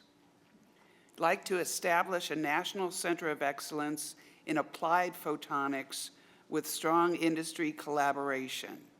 I think we should just declare ourselves the National Center for Applied Photonics and then worry about the funding. That photonics is recognized across the state as a valuable driver of the economy, that people in this state are as comfortable with the concept of photonics as a main component of our economy as they are with the concept of tourism. That New Mexico is recognized as a leader nationally, and companies look to New Mexico as a preferred location to develop their products and their industry. And we'd like to see expanded education programs targeting photonics and internships on that whole continuum, starting in middle school on up through high school, junior college, and the universities. Get those 100+ companies that we've identified in the photonics study and get them more engaged with the students for internships. And then, thanks, Deirdre. Patricia, do you want to add something, or are you? So how can you beat that? I share that ultimate success. My near-term success would be that as a constituency, as a group, we are working towards a roadmap, and we are following a shared vision into a global supply chain for using all of the strengths and attributes that we have here. And so that would be my near-term success to get to that big picture of New Mexico's recognition globally. And I suppose from a federal level, near-term success looks like avoiding a government shutdown. So that's, I think, a good plan. But really, ultimately, we want to craft good budgets that have, invest in those key strategic areas. Photonics is absolutely one of those. And to reiterate some of what you heard earlier this morning, engaging with your groups, APS, IEEE, SPIE, really helps us advocate to our colleagues in Congress the importance of this effort. So appreciate your help in creating that success. Thanks, Katie. So as you can see, that we had some internal discussions, and the panelists have actually spoken among themselves. They've actually done some homework to try and come up with this. So it's been really, what you see here is things that we have actually been discussing over the past few weeks. So we'll up the notch a little bit. I do have a second question, which is a little bit tougher, and we'll probably go with the national labs now. But the question really is, what are one or two barriers that, that you see in your stakeholder group, in this case the National Federal Labs, to overcome so that you can actually achieve this success? And one answer that's not allowed is money. You can't say no. Resources, we all know we all need resources, so that answer is out. But beyond, if you have a resource constraint, what are the barriers that you would identify for your stakeholder group? So we'll start with the National Labs. So I actually know one thing that Los Alamos is thinking of, very seriously, and I'm sure that the other labs as well, is people. We see, a very high turnover rate given our demographics in the next 5 years, about 30%. And so really being able to attract, top-notch technologists, top-notch research scientists, and support staff is going to be essential to the success of our lab. And that's something where I think, New Mexico as a state, as a community can contribute significantly. So basically getting the skilled workforce to be able to get that. Maybe from the industry side, Dave and Brad, do you? Sure. I think one of our biggest challenges is a constant flow of new technology out of the places where most of that basic science and applied science is going on. I mean, as a for-profit company, what we see in some of our strongest competitors out there that are these days are coming more from Europe than they are from the U.S. is a stronger public-private partnership that's very early stage, getting technology flowing into our competitors. It's really augmenting their R&D. It's allowing them to bring products to market faster. And it's hard here in the U.S. for a strictly for-profit company to keep up with that engine. And so just the flow of technology, some of that is also the flow of people. Because they bring that know-how with them.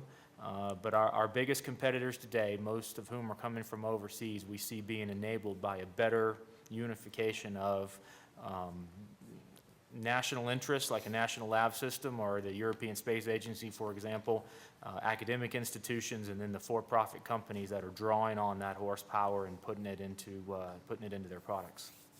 Thanks, Brad. Tom, Baha, do you want to? Well, I guess I want to expand on the kind of the first question too, the impact in the opportunity. One of the I think areas optics is really well positioned, as you heard from the study, National Photonics Initiative and so forth, impacting just huge amounts of new areas. We're seeing it impact interfaces to IT systems, huge opportunities in imaging technologies, and as you heard, photonic integration and so forth. So the challenge is, how do we, you say we're not allowed to talk about resources, but resources is everything. So I am going to talk about it. Since 2008 in Arizona, we're at about half of the state funding level we were at just 7 years ago. And so part of our challenge, and this is challenge and opportunity, is how do we communicate this opportunity for impact? And I think it's something we need to do better. It's a barrier. We haven't done an adequate job of communicating how we can have that impact. And part of it is because this perception in the general public about what an academic institution is. And I go back to, go all the way back to 1865, the Morrill Act, where land-grant universities were formed. It was all about economic development. It was agriculture, engineering, and so forth. And today, the way to realize economic development is in partnership with private sector. And so why don't we do that better? What are the steps we can take to do that better? But it's a barrier because people somehow think we're not really supposed to be doing that. And I think that's just hogwash. We need to be doing that. That's how value from technology and science and advancement impacts your lives. All of the things that are so famous, lasers, integrated circuits, transistors, many of those things came out of very deliberate applied efforts to realize a goal in a private sector environment, to make something that did something better. So I think our challenge here and our opportunity is to change that image of how an academic enterprise can operate. What is the value our students bring when they graduate? What's the value of our research mission? And I think there's things we can do, but that's going to be the next question. No, that's really good. I mean, that's a good point. Sit behind. Another key barrier is the quality of training and education of our incoming students from the high schools and from the school system. And we rely on an input from international students in the first place, which is not bad, but I think we need to attract more U.S. students as well to have a balanced system. Yes. Kathy, do you and Mike want to? I'll work on that with you. Actually, we don't have a resource problem in education, I don't think. I have a lot of people who give me pushback on that, but I run that school on a dime.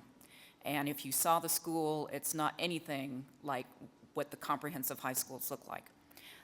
So I'm pretty thrifty, and the children still learn and they still excel. Now, I got the greatest group of electives in University of New Mexico, but nonetheless, that's why we are on that campus to begin with.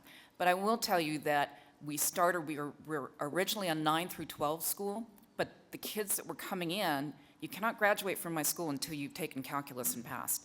So the kids that were coming in, their math literacy was pretty tough. And so we had a lot to accommodate for. So we started a 6 through 12 school. And still we have kids that are 2 and 3 and 4 years behind in math and in science. And I really would like to see, one of the barriers that we find is that math and science maybe isn't a real focus of elementary school. And so we are now looking at starting an elementary school that would move in, that would feed into us. That's right, establishing the pipeline. And Mike, do you want to? Well, this will be easy. I want to break the rules along with Tom and just say everything he said I couldn't agree with more. Resources are a problem, and we can't ignore the fact that they're a huge problem with the changing funding environment, both in the state at the federal level. It impacts research productivity. There's no other way around this. In particular, research infrastructure, facilities, equipment, and materials. This is critical. You know, CHDM was built over 30 years ago, right? It's still there in the same place with much of the same equipment and some of the same people. If CHDM is going to be a leader in this photonics initiative in the state of New Mexico anyway, we're going to have to refurbish those resources. And there are other ways that we're going to have to go about doing that. But let's not make any, pull any punches. Resources is our critical problem. Yeah. No, I think very, very well said. And I think the point about getting the money from the state, the idea that most of the states are becoming the point where they're not able to support as much, and a lot of the public universities are facing the crunch, and maybe the partnership with the private sector, with the corporates, would be the way to go. Dave, I think you had a point to make. Well, yeah, I was just going to say, if one of the goals is to create companies and jobs around these ideas, the absolute barrier, I think, in almost every company that we invest in ends up being people. Qualified management. It's really never that the technology doesn't work and you can't build a product, but then how do you sell the product and how do you build a company? And then you get back to, if you're trying to recruit people, you do get back to money because you can't recruit people without capital and an ability to pay those people. So I think from the state of New Mexico standpoint, having capital at the seed stage that can identify these ideas and support them early, both of the companies I mentioned earlier wouldn't be in New Mexico or wouldn't be in business at all if it wasn't for Cottonwood and the state of New Mexico's co-investment fund, which really helped those companies launch.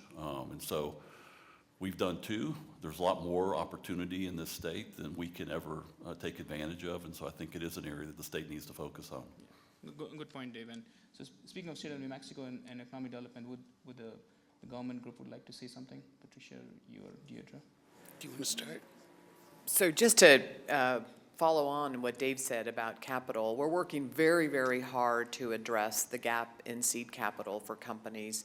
We know we need money for research institutions and to develop the technology, but the word, I always go back to, the root word in commercialize is commercial, and it has to be done by a company, and they need those early stage funds to get moving.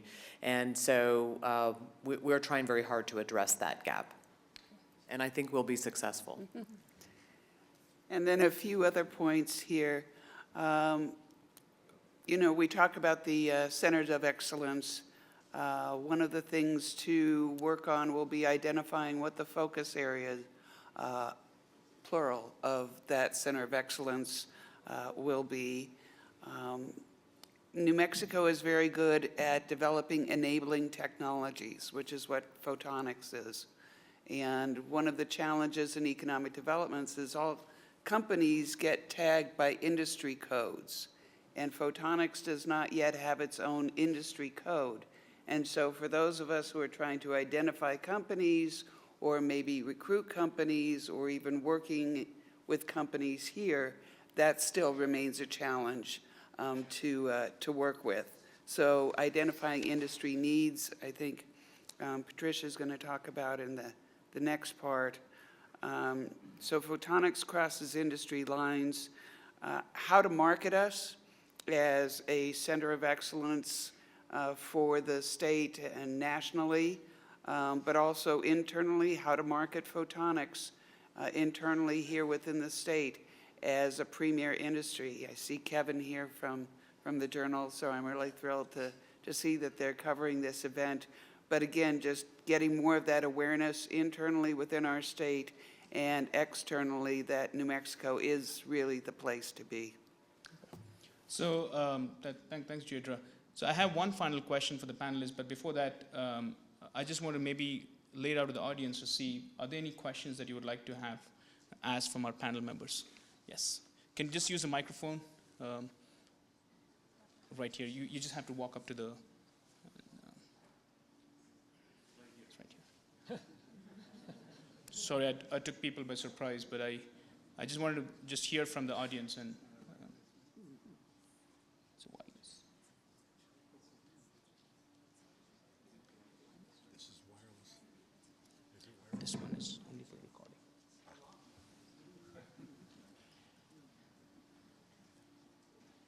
Well, I have concerns about the rising tuition costs and the burden of student debt and the decline in state funding for state-funded education. And how can we possibly produce the human resources that are necessary, the skilled workforce that are available to grow the photonics and other high-tech industries? And how can we continue to have retention of high-quality faculty, improved infrastructure, as well as resources? I work for the libraries, and I know we've had to cancel a bunch of subscriptions, especially to science journals, which are particularly expensive. And while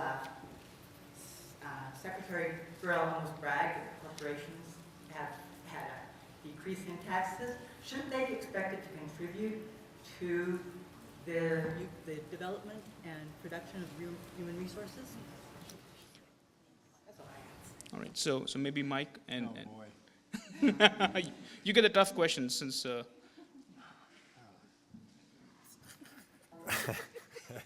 Well, first of all, I couldn't agree more. I mean, this is a huge crisis for us. The state of New Mexico, actually, per capita, and as a percentage of GDP, the support from the state for higher education is not that bad. But on an absolute level, it's horrible. And it's simply not sufficient to sustain the kinds of things that we have been doing for years, but in terms of growing, it's not even anywhere close to that. And so I don't have an answer for you except that within the university itself, which is not the point of this, but I think that what all universities are going to be looking at going forward is taking a look inside and seeing how they're going to have to reallocate their resources in a fixed resource environment. And universities pride themselves on having something for everybody, and that's one of the ways that we attract students. We're strong in a number of disciplines, from the arts to the social and behavioral sciences, the physical sciences, and engineering, and the humanities. But in reality, that is not going to be able to continue, and we're going to have to take a hard look at what we're good at and invest our resources in that way, knowing that we are a research institution, and that's what separates us from some of the many other institutions in the state. If we're going to be true to that, we're going to have to selectively invest our limited resources in that area. Okay, that's a good point, Mike. So, sorry. Sure. I'm real sympathetic to the plight of the state schools in our great state and our neighboring schools, especially in Arizona. There is a way to, I think, bootstrap our way out of this. So as Mike says, UNM gets probably more than its fair share, at least its fair share of the fraction of revenue from the state. But so how do we fix that? Well, let's grow the revenue of the state. And one way to do that is to take advantage of the very substantial federal investments in this state. Federal budgets are actually not decreasing. They're not growing like they used to be, but they're not decreasing. There's a lot to be leveraged here. So because of enlightened leadership in Washington, the money flowing into our federal labs is actually quite healthy. Now, I get lots of money in my part of AFRL, and most of it goes to out-of-state companies. So are we happy with that? Probably not. So let's band together and capture more of that federal money that comes into my laboratory here in New Mexico. To the issue of companies not paying their fair share when we get tax breaks. Well, of course, I'm not an economist. I don't even play one on TV or in my lab. But I think when you give companies tax breaks, they're more likely to stay here and grow and produce revenue and produce payroll, and then individuals pay taxes. So I think there is a way to grow ourselves out of that as well. Yeah. That's a good point. I mean, to get out-of-state dollars to come into the state, whether it be federal dollars or whether it be large dollars. So, oh, sure. Go ahead, Mike. Let me just say one more thing on that, and this gets back to the industry investment. You know, UNM clearly has to go and do much more in the way of interacting with industry and attracting them, but not in the ways that we've done it before. It's not just where there is an investment in a particular kind of a problem. Industry is going to have to be much more of a partner in the educational process, investing in graduate student training, investing in the equipment that's necessary to train those students, and exchange perhaps for those students going to work for that industry for a period of time. But that partnership between industry and universities is going to have to change as we move forward. It's going to have to be different than it's been in the past. That's a good point, Mike. Yeah. So maybe let me ask you this question. I mean, for the panelists, and we'll start with Baha and Tom. What are some of the concrete steps that we can collectively take as a group to overcome these barriers and achieve success? And then maybe some of the best practices that you can share from Arizona and from Florida. Okay, I'm going to continue to pull the thread that Mike was talking about. It's this public-private partnership, and I want to go back to my earlier comment that something as impactful as the transistor came out of a very problem-applied environment. So the beauty of working with private sector customers or partners is they bring outstanding problems to you. There's nothing less challenging about a problem that really matters than one that doesn't matter. So not everything has to be driven strictly by scientific curiosity. We have a very vibrant program in that at the University of Arizona. But even the stuff we heard about earlier in interferometer, it's trying to solve a problem. And it leads to discovery and impact. And so I think one of the things is to kind of embrace that a little more deeply. In our college, we've always had a history of being entrepreneurial. I'll share that today, so we have research faculty. We're split 50-50 research faculty. Research faculty are always covered by soft money, but even our tenure faculty members, many of them don't know it, but as much as 20% of their salary that they think is covered by the state is actually covered by private sector revenue that we generate. So that comes in the research track. So deep partnerships with the private sector, I think, is a way going into the future. And I think it's also kind of blurring those boundaries.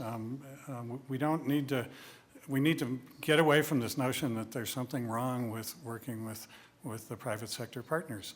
And that might mean shared space. We would love to have companies come in and actually co-own portions of buildings with us and get into deep engagements with them. And that raises red flags with regard to the legislative agenda. But let's go back and examine those areas. Why do they raise red flags? And it's all about a healthy ecosystem for the U.S. in this area of photonics. So I think there's a lot of clever things that we can do and just continue to push on that value of cooperatively working with partners. We just announced, a week ago that we had a partnership with Uber coming in with advanced optics for automobile technology. We've got all the IT companies. They're all totally enthralled with the notion of human interface with IT systems. Huge application for optics. So we've got non-conventional optics companies now coming in and engaging us. So I think it's, the cliche, it's a bright future, but we've got to step away from the ivory tower image, and it will bring value to us and our students. It's not something that's just about getting more money. That's a very good point, Tom. Excuse me. And especially, so the basic idea that applied is not a bad word. The industry comes with really relevant problems, working with the industry, and the bigger the industry, the longer the horizon. And that's why, your point about Bell Labs, they could look farther, and they came up with the transistor, and then so there's some very fundamental challenges in physics, material science, photonics-related activities, which could be spawned by the industry efforts, and that's the. So, Brad and Dave, do you have any comments on concrete steps that we could? I would just say I'd certainly acknowledge that resources are always a challenge. Certainly in a for-profit company, you have to think about that every day, but what I'll also say from the for-profit company point of view is these companies are investing already. I'm spending money. I'll spend more than $10 million in this coming year in research and development. And when we talked about public, I mentioned public-private partnerships, others up here have mentioned it. We see our competitors out there in some cases spending less because they find a great technology or someone is doing applied sciences in the right places, often in academic institutions, that short circuit the spending of that company. Now that institution has a value proposition to bring to a company who's already going to invest in technology development. And we've seen our competitors close gaps against our technology here in the US by bringing technology out of a university and effectively commercializing it. Now they don't have to do the basic science, spend their money to do the basic science associated with it, only to productize what was there. And so there are resources out there in the public-private partnership that are available. And we certainly welcome it whenever we have opportunities to have those kind of partnerships. Yeah, I would say that maybe one of the concrete things is I think we don't do a great job of identifying the ideas that really have commercial potential inside a lot of these national labs or universities. What ends up in the marketplace is somewhat random, and particularly in a place like New Mexico, where there's not the capital and there's not the management actively looking for these ideas. And so I think a program that might involve the private sector, I think sometimes the researchers decide what they think is the most interesting. It doesn't necessarily mean it has the biggest commercial potential. So I think involving private, public, as we talked about earlier, process and maybe some grant programs, because maybe what we see all the time is great science that doesn't have a specific market application. And no one has a specific budget in many cases to spend that next $250,000 to take a great idea into a proven market application that then can attract someone like us from the outside to then take it to the next step. And so I could see a program with maybe had a state or combination of funding, and it wouldn't take that much. If you had $250,000 per project, $1 or $2 million a year would fund 4 to 8 projects, which could never be funded by the capital that's in New Mexico, even at the next stage. So. But having a process that would award those kinds of programs, but involve both the science community, but also business capital community, to really focus in on what ideas do we have that we should proactively get into the marketplace rather than just waiting for that to happen. Okay, that's a good point, Dave. All right, go ahead, Dave. On this point, there was an announcement a couple of days ago, and Jeff, you may be familiar with this. Sandia National Labs is one of 5 leads for the Department of Energy, Energy Efficiency and Renewable Energy Office's new pilot program. It's a $20 million program and focusing on providing businesses the opportunity to leverage expertise and technology and equipment in our national laboratories. So businesses would apply for vouchers in the clean energy sectors, and Sandia is a lead on solar in particular, which would be of interest to this group. Those vouchers would be $50,000 to $300,000. It would really be the market driving sort of what they're interested in and directing that expertise. So I think it's a great example of a public-private partnership that Department of Energy has invested in, and the website is live as of Wednesday, and I'd encourage people to apply. And David, I'd be happy to share more information with you. Okay, that's good. I think behind.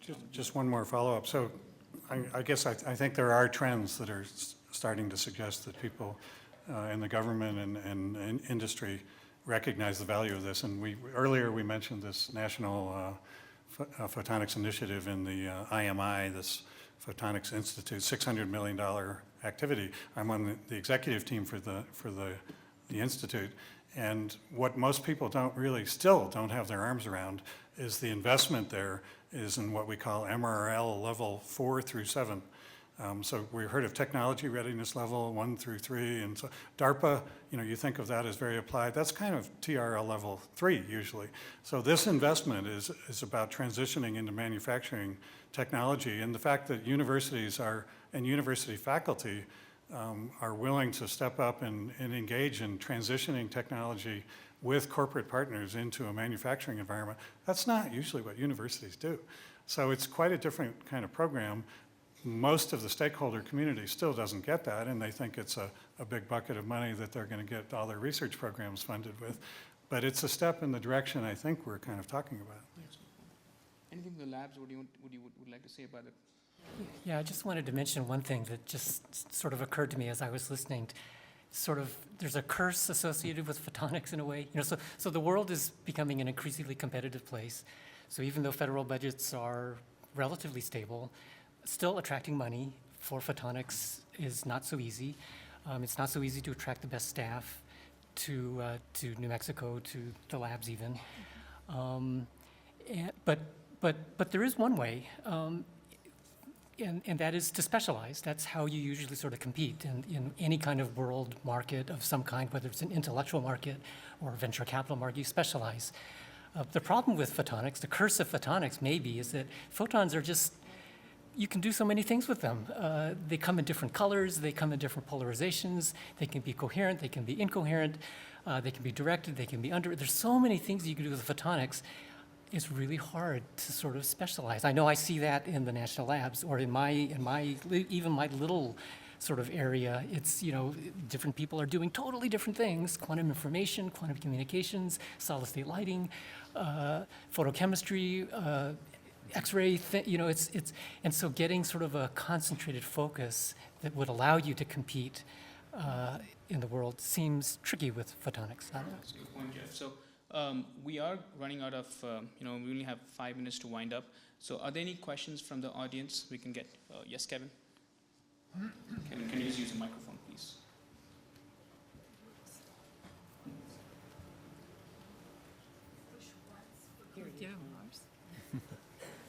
Kevin, you can ask your question. Okay, so you've talked about barriers, challenges, you've talked about what success would be, and you've talked about where things are going and so forth. But my question is, what are some Center of Excellence that UNM partnered with the other universities to try to become, didn't get it, and some other initiatives like the federal one, but that's the DOE. What are we doing at the state level and at the city level in concrete terms that if we want more publicity, we could really dig our teeth into use to explain? What's the concrete things that you all are doing? So let me just capture Kevin's question. For those of you who don't know, that's Kevin Robinson from the Albuquerque Journal. And the question really is, at the local, city, state, federal level, what are we doing that are concrete steps? So I'll let Patricia, you want to field that? So I'm fairly excited about finally being at the point where I can talk about this as being closely real, and that is that it is still federal money, but our state has received the beginning of about a $8 million program over 4 years. And the first step in that is to develop and launch a strategy where we can leverage the federal investments. So photonics brings the real opportunity for this space. And I'm talking about a grant from the Department of Defense for adjusting our economy. It's called the Office of Economic Adjustment. So we'll be spending money, we'll be announcing that, we'll leverage your address list and the people at UNM and the people here today to start making some very concrete plans. This would be a funded activity to take the incredible stuff that's already in this study on the optics sector and go start to address how we're going to do this and fund some pilot projects to do that in diversifying the economy. We've talked about private sector. We need a private sector here. We really don't have a private sector. So public-private partnerships in this state can't happen till our industry grows. Our industry right now has a great opportunity with the Air Force Research Labs, particularly with their directed energy initiatives. And if we can, if you remember Stuart's slide where he showed defense as a piece of a pie, well, the defense industry wants to buy a lot from them because they've got an entire pie that has a lot of industry in it. So we want to help the companies in New Mexico be more representative of a diverse portfolio of customers. And we have now the money to start planning that and implementing that and actually providing diversification assistance to our companies. And we'll want to do that in partnership with our universities and laboratories as well. Excuse me. Thanks, Patricia. So let me maybe just try, in the interest of time, to capture some of the key points. Again, I'll just do this out of memory, but I think some of the great points that were brought up by the panel, it's very clear that we need a public-private partnership. And Tom's point that applied is not a bad word. And working with the industry, but also not just thinking about New Mexico, but going large, going global. And the key interest from the state of New Mexico is to see the federal dollars come in. And the corporate dollars come in, and actually so that we can grow our investments, and we all are going to be resource strapped. But if we can find ways to actually leverage this technology and get out-of-state dollars to come in, and to Jeff's point about finding niche areas in photonics, photonics being very broad, and the the Integrated Photonics Integrated Manufacturing Institute is a very broad spectrum, but there can be few niche areas that New Mexico could be the worldwide leaders, which is the place to go. And what I've always found from a lot of mission-driven agencies, which are defense, which are typically industry. I mean, big corporations, they always want to keep the technological edge, the point that Brad was making. And they cannot compete if we just have that edge where they can just use their internal research and development dollars. That's where public institutions, centers of knowledge, like the universities come in, and make our private sector keep that technological edge. And a lot of the competition is actually coming from Europe. And you heard Brad say that the gap that they had in the 2-year, 3-year technological gap, that the edge that they had over their competitors has certainly been shrunk by investments in Germany. And so I think that's where the key aspect of it. And so just one final thought that I want to mention. So the real thing, the real testimony that is this real, does New Mexico care, is the audience. I mean, 500 people showed up here today to hear, so this is something that we all care about. And so I hope that this is obviously not the end, but this is just the beginning of the conversation. And the fact that we're getting to talk together, we've got some ideas, but we'll pick up the thread and then try and put together a plan to move forward. So with that, I would like to, again, please join me in thanking the panel for their wonderful insights. All right, it's now time to honor our distinguished Nobel laureate. Please join me in welcoming back Dr. Prasad to the podium to introduce and honor his advisor, his PhD advisor, Dr. Roy Glover.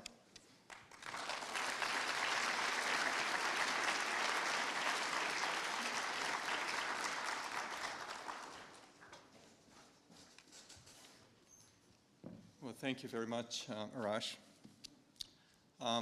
I'm really deeply honored to present a few remarks about Professor Glauber.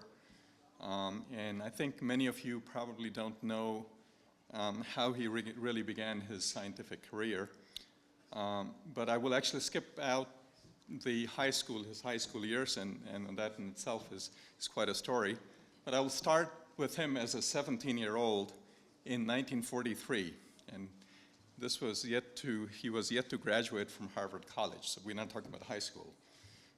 He was recruited in the theory group of the famed Manhattan Project to help with certain calculations concerning neutron diffusion that were central to the determination of the critical mass of a fission bomb. So you remember those, at least the accounts of those days. That work at Los Alamos in the company of several eminent physicists and mathematicians during those heady years laid the foundation and tenor of his later work. For his PhD work, completed in just over 3 years, and that was in 1949, he proposed and developed a relativistic theory of meson fields. His later work took him to the Institute for Advanced Study at Princeton on a prestigious year-long fellowship, after which he spent a year at Caltech, replacing the great physicist Feynman, who was on leave in Brazil learning to play the bongo drums. You've actually heard about that. Roy was to teach a course in quantum mechanics that Feynman normally taught, but it was there in the company of Linus Pauling, the eminent chemist, that his interest in applying optical diffraction to high energy scattering, in which the wavelength of the particles is small compared to the range of interaction, took hold and would shape much of his later work.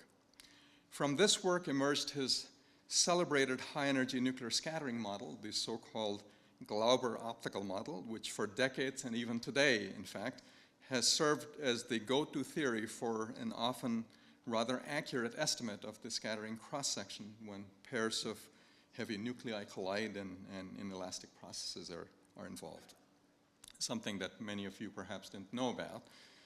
His important work in the statistical modeling of neutron diffusion at Los Alamos led to what may seem to be an isolated work on the kinetic Ising model, or Ising model, in which each spin has a finite probability of flipping as a result of interaction with the heat reservoir in a manner that's correlated with the spin state of its immediate neighbors.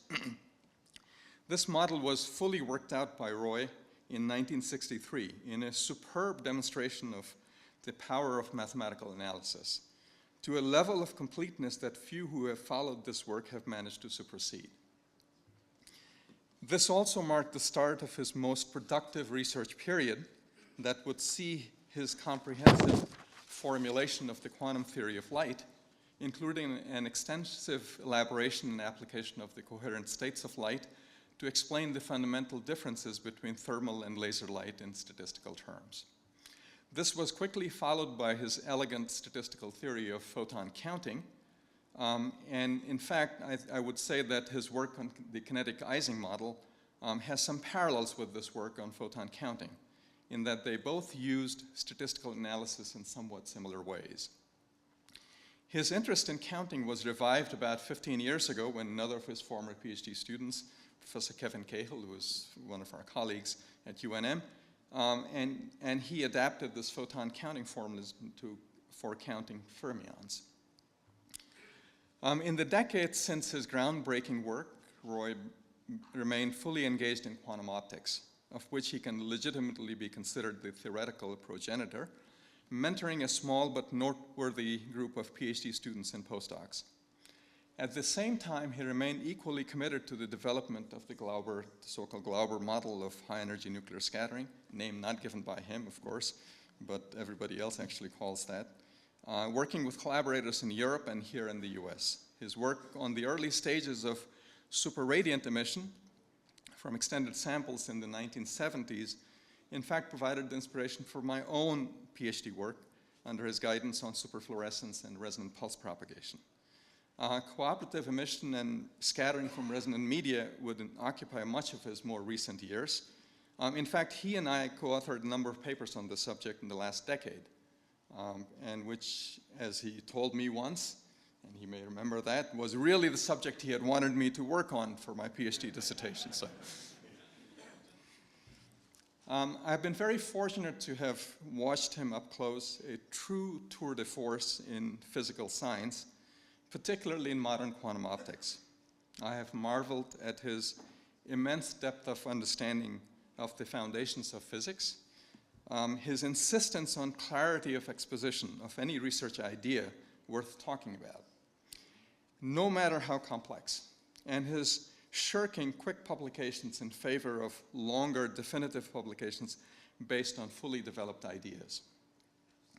His H-index, you know, the thing that we talk about a lot these days, may not be monumental, but his important papers are truly legendary, drawing citations that are each in the range of several thousands. During the years of active contact with Professor Glauber, namely, of course, my PhD years, in 1978 to 83, so it tells you how old I am. In fact, I'm actually older than he was when I started as a graduate student with him. So, I saw how much value his younger colleagues and future Nobel Prize winners themselves, including Professor Weinberg and Glashow, placed in his deep understanding of fundamental physics by often seeking his attention to discuss their ideas, much as they did with the other giants of physics at Harvard at the time, most notably at Purcell. And I remember instances when they would all gather together in Roy's office, and they would be talking about things, and so on. So I will actually not take too much time away from Roy about what you really want to hear, but let me just briefly list a few of his awards. The Albert A. Michelson Medal from the Franklin Institute in 1985, Max Born Award from the Optical Society of America, the Danny Heinemann Prize for Mathematical Physics from the American Physical Society, and CSIC's Gold Medal in Spain, and he's a foreign member of the Royal Society, and a number of other awards that I won't mention. But they're all surely dwarfed by his 2005 Nobel Prize in Physics, awarded to him in recognition of his seminal contributions to the modern theory of optical coherence. Even his other notable researches, those on the development of the diffraction model of nuclear scattering and the range of applications it has spawned over the last 6 decades, could win him a second Nobel Prize in a lean year, let's say. Such has been the importance and reach of his work. In this International Year of Light, there is none more worthy of our recognition and admiration than the very architect of modern quantum optics, the one and only, as I've said before, Professor Roy Glauber. I'm truly delighted and honored on behalf of the many scientific constituencies of New Mexico's optics and photonics enterprise to present him a certificate of honor on the occasion of his 90th birthday, which he celebrated on the 1st of this month, and for gracing New Mexico's IYL celebration.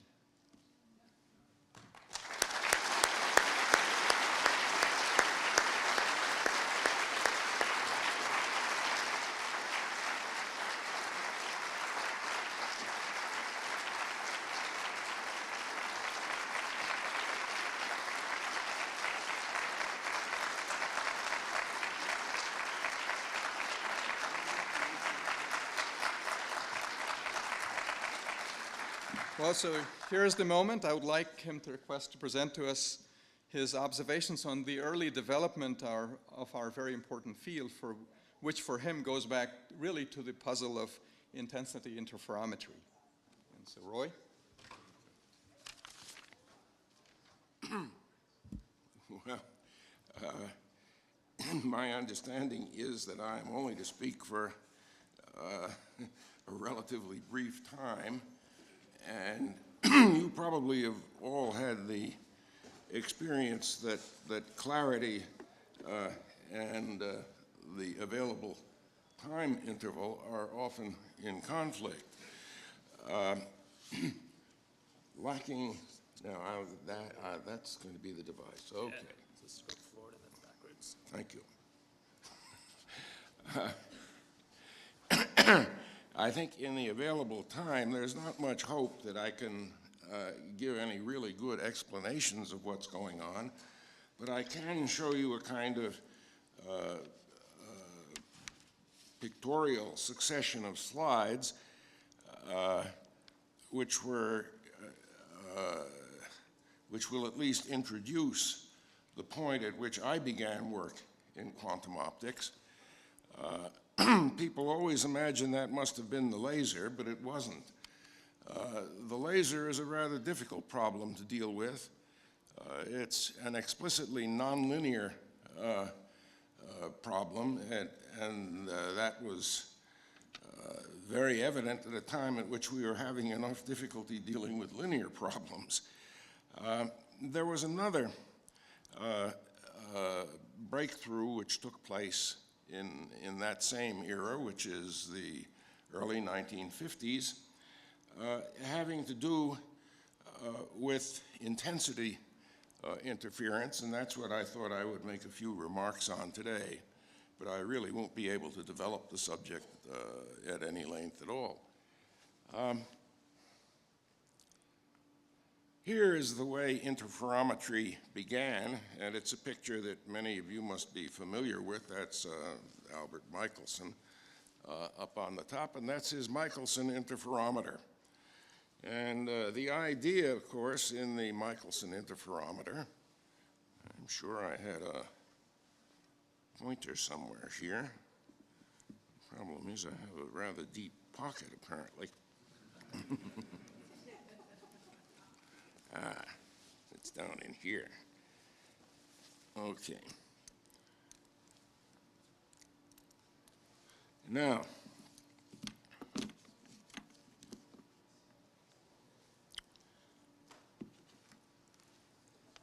here with the Michelson interferometer, you have a characteristic light source, the famous half-silvered mirror, two other mirrors. More or less monochromatic light is emitted, runs over here, and then is reflected down. Alternatively, the half-silvered mirror sends some light up and then back down. This detector receives light by two different paths. Now, assuming that those two paths are, in macroscopic terms, of the same length, here is the sort of pattern that one sees. An interference pattern. The light is pretty much monochromatic. It's brightest at the center because the two paths are identical, and the light following those two paths is superposed and, in fact, made more intense at the center. If one of those beams goes a slightly greater distance, then the two beams cancel one another and interfere. That is the phenomenon of interference. And Michelson himself was quick to propose its use in astronomy, to put on top of a large telescope. It was, I think, the 60-inch telescope, then on the 100-inch telescope back in those days, a frame with mirrors which brought the light from two different paths down into the telescope, which eventually focused both of those beams at the same point at the bottom. Now this is not an object. The thing here, I think I can show you the picture of the literal device. The two mirrors were at the two ends of this frame. So what one saw were interference bars, a light and dark succession of parallel lines. Anyway, that device was used drawing light from two very slightly different angles into the telescope and securing with that means. It's a little more complicated what goes on than I'm describing, because stars, are far away as they are, look like points, but they're actually disks. And Michelson was able to distinguish between light coming from one end, one side of the star, and the opposite side of the star. He was determining angular diameters of stars and really managed to find quite a few for the brighter stars, that is, quite a few angular sizes. It was the first good hint of the sizes of stellar objects, and the basis, for example, of the discovery of the red gas giants. Now, that's not a terribly stable arrangement.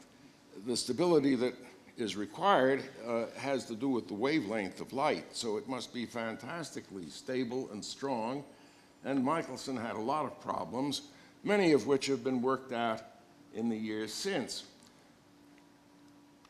But there was another approach developed in the early 1950s. Well, first of all, astronomers began working with microwaves. The radio astronomy field began in the late 40s, and radio astronomical interferometers of much the same sort, but I won't go into their details, were developed and used quite consistently. But they too began to run into their problems, and two chaps named Hanbury Brown and Twiss invented a new form of interferometry which worked not with the amplitudes of the fields being radiated, but literally with their intensities. You have two kinds of information in a light wave, even a perfectly monochromatic light wave. But these were never perfectly monochromatic. They could be made fairly monochromatic by using filters. So you have a certain amount of amplitude modulation present in these added beams. You superpose these two beams, and there is a good deal of random amplitude modulation.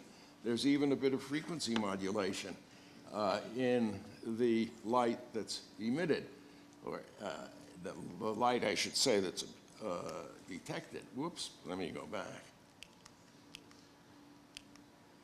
Boy, I skipped several. Here is symbolically the interferometer that these two chaps developed. It involved two radio telescopes.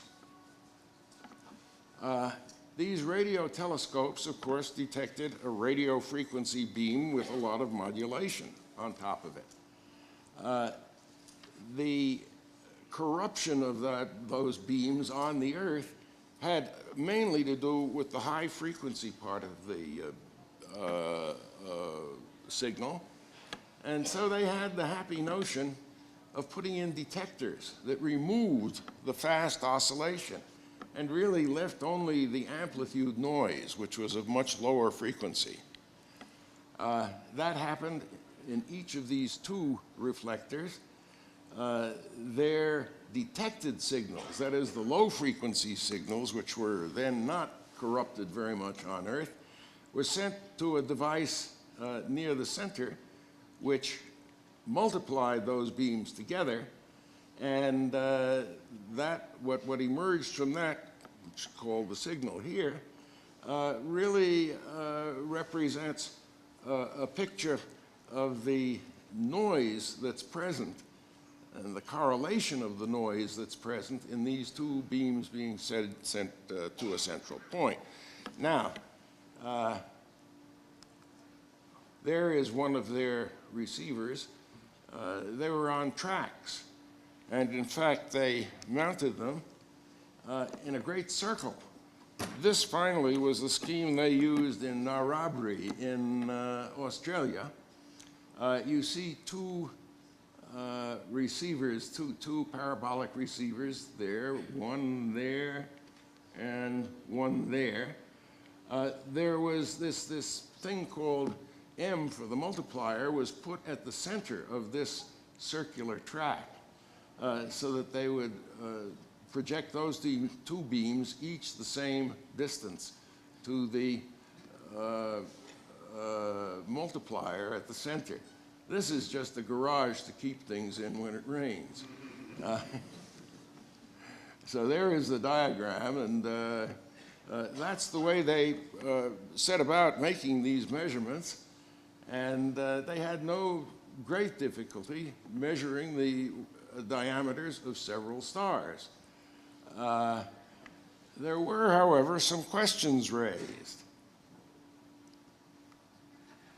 In order to talk about those, let me just divide the incident field, the electric field, into two complex conjugate parts.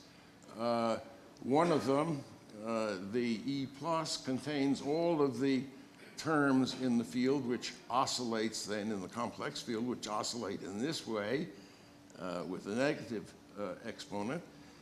E- contains all of those terms that oscillate in this particular way. The information contained in these two portions of the beam oscillating in opposite directions in the complex sense is identical classically. The story becomes a bit different quantum mechanically, And, well, I can mention some of that, but I won't be able to go into it in detail. Now, the ordinary interferometry of Michelson's really measures what we call a correlation function.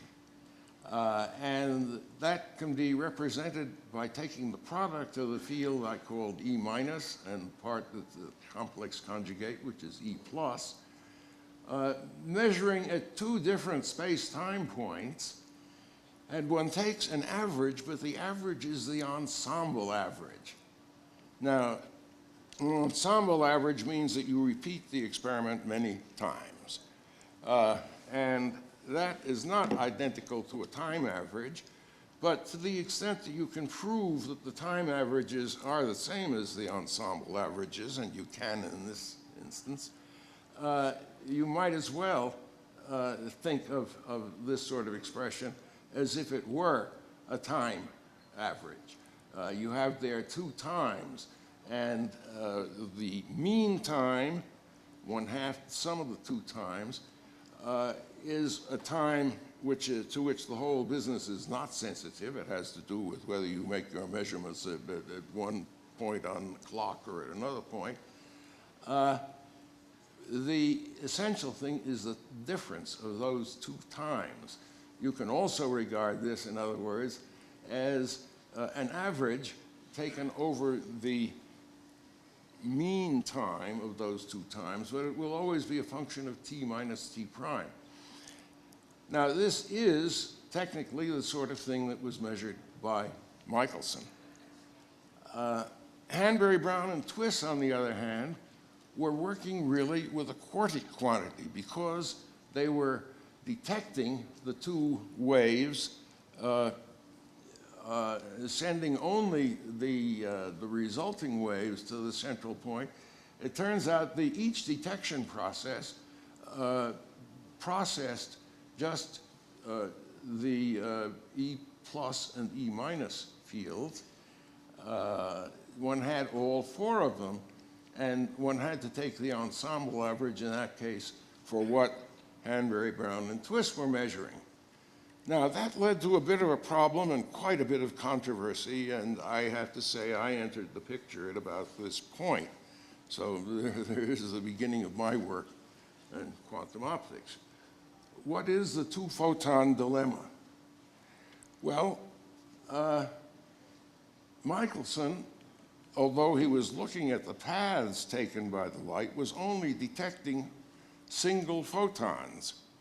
And the interference was the interference of the different amplitudes of that photon coming over the different paths.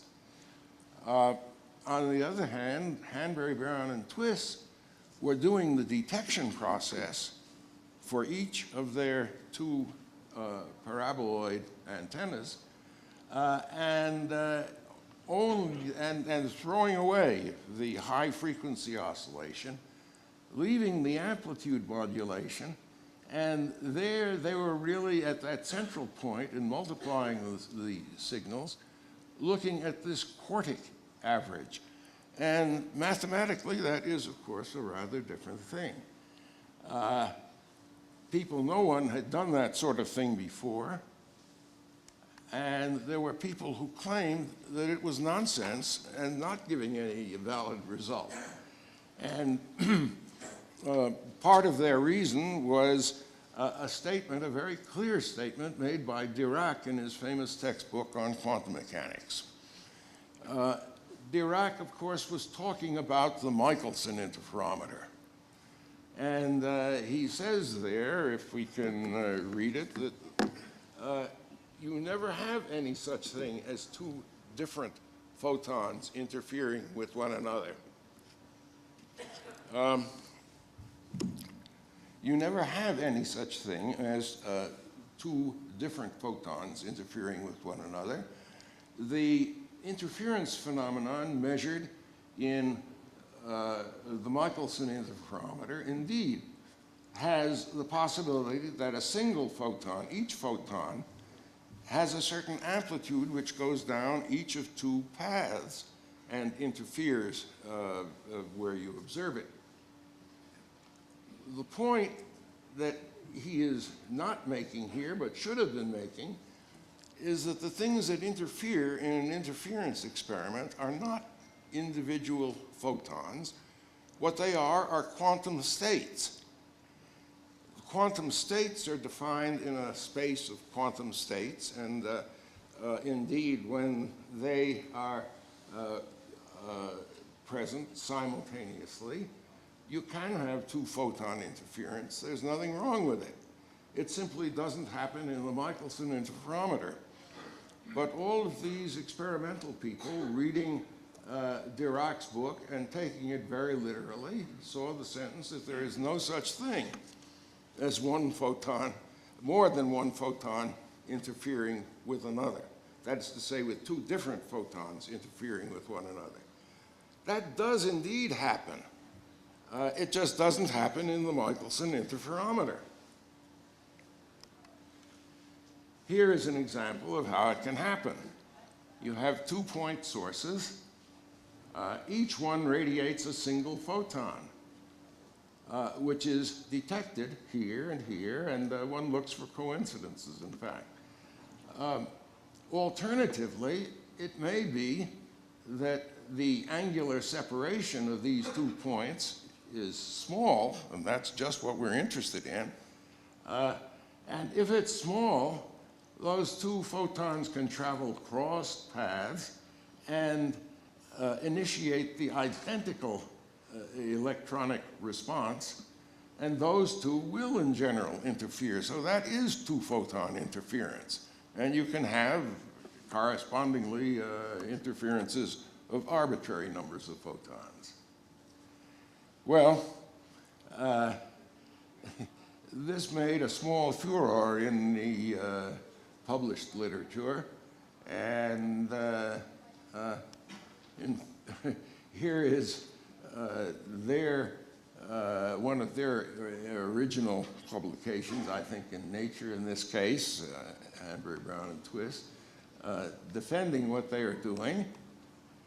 They decided to defend even further by devising another experiment which brings out fairly clearly what's happening.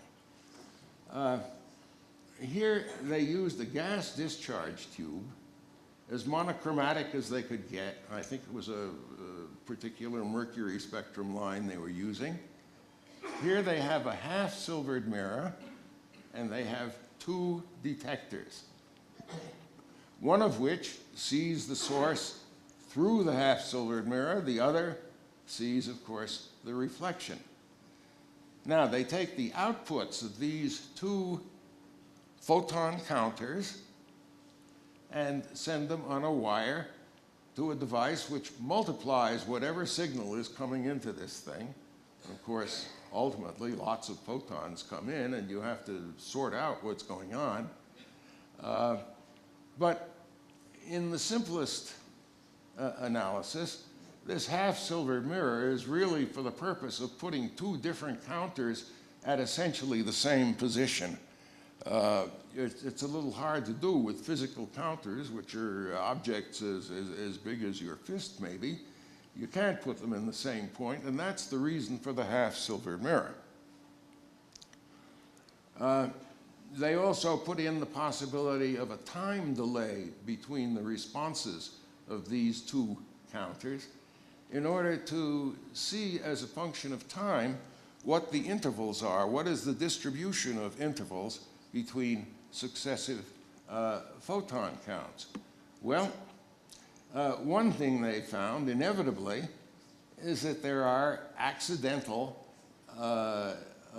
coincidences taking place at random times and giving a flat distribution relative to the delay time between the sensitivities of those counters.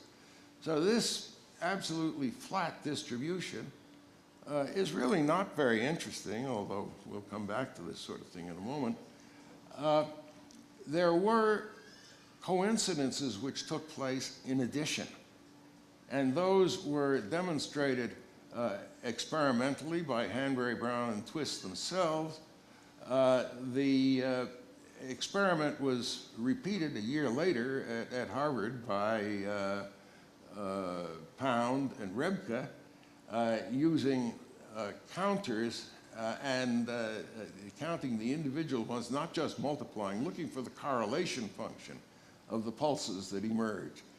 And they indeed found, as had Hanbury, Brown, and Twiss, a bulge at the center. There is a certain additional number of pairs of photons which do not have a completely arbitrary separation in time between them. And as the resolving power of this experiment was improved, because these counters, these photon counters, took a certain length of time to register, which tended to wash out any really fine effects. And this is a good example of a washout because of relatively slow counting equipment. The actual distribution, when measured later, and when predicted as well, was that in addition to this random set of time intervals, there is a set of short interval pairs of photons detected, which is represented by this. It has the same height as the distribution down here. There are, for zero delay time, just as many in this narrower distribution as there are in the accidental distribution. Now, this was not all clear in those particular years, but indeed more and more of this phenomenon has been found, and using better resolving power does indeed give a curve for the time interval distribution of this much narrower sort. Now,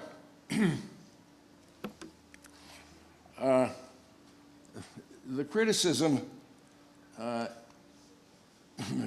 certainly was turned down by their experiment, and there was an analysis, a semi-classical analysis. This is not just, it is really classical physics, but Ed Purcell never considered himself a quantum mechanician, and this particular paper showed that you would get effects just like that by using a kind of primitive analysis of the quantum picture. Now, at this point, I would have to say I should be showing you more. Whoops, I didn't mean to flip back. I meant to show that black slide, which follows this one. Yeah, that's just nothing. Let me talk for a minute. The problem is that the device that transfers things to slides, as I was making the slides, went out of operation a night ago.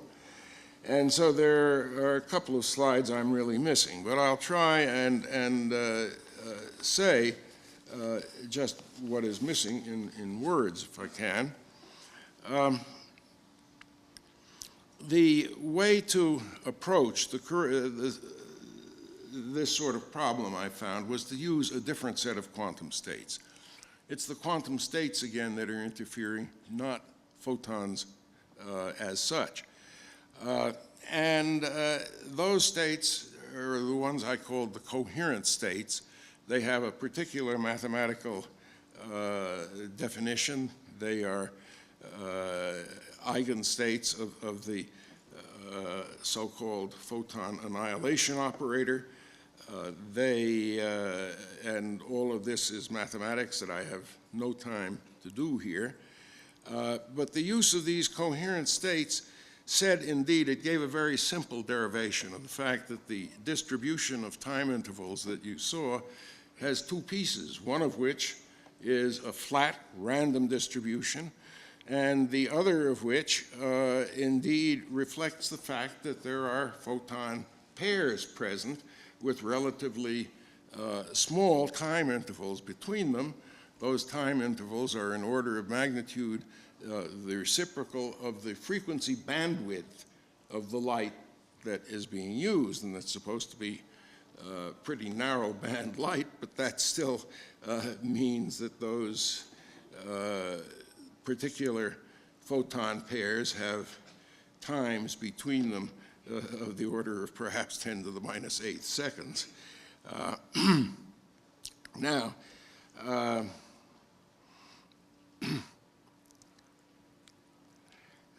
having said that, let me give a simple explanation for that curve and the form that it takes. It's simply this. The signal that is being analyzed is the noise signal.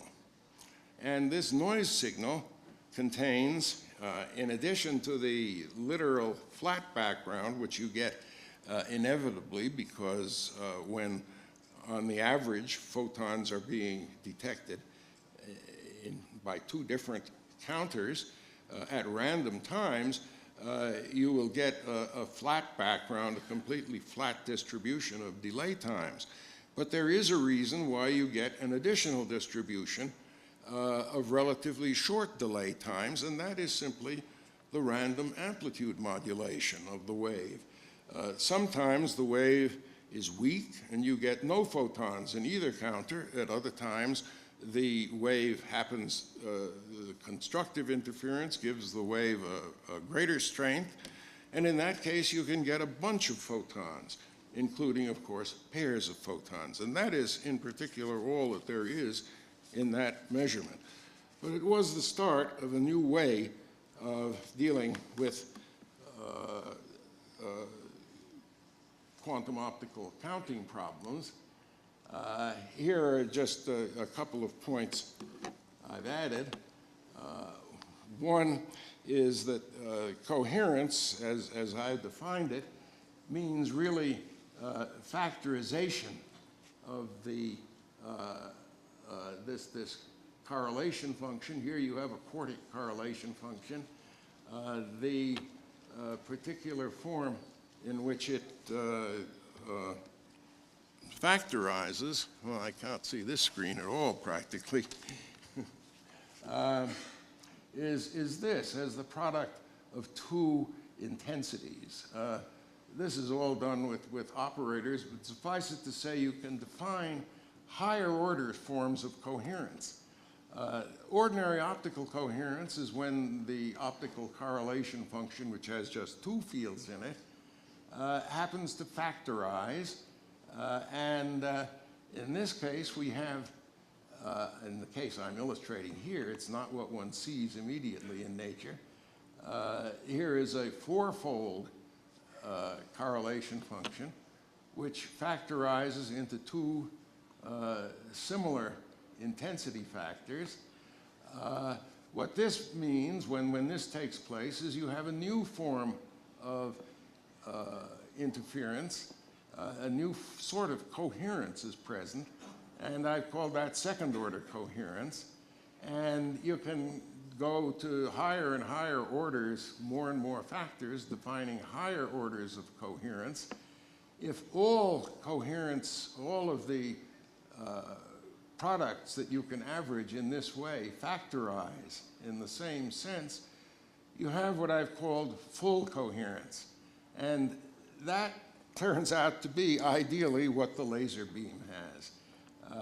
All of the correlation functions factorize, and for example, that bump that you saw in the delay time distribution would not exist in a laser beam. That was rather a surprise. If you think really of the classical image of a laser beam as just a beam with absolutely no amplitude modulation, it really should be no surprise at all that you have infinitely high order coherence present in it. Well, one more slide,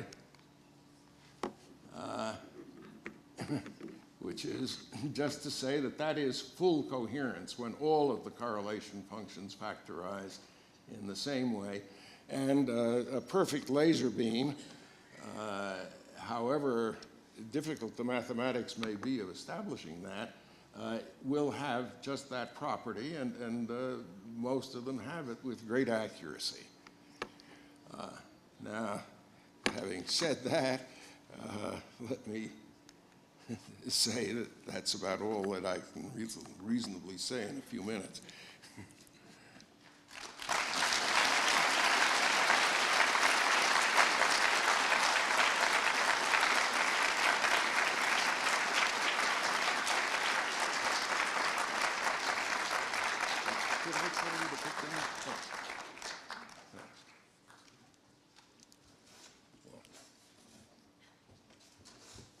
Thank you very much, Professor Glauber, for an illuminating talk on what was sort of the beginnings of your foray into quantum optics, for which we are all very grateful to you. Thank you.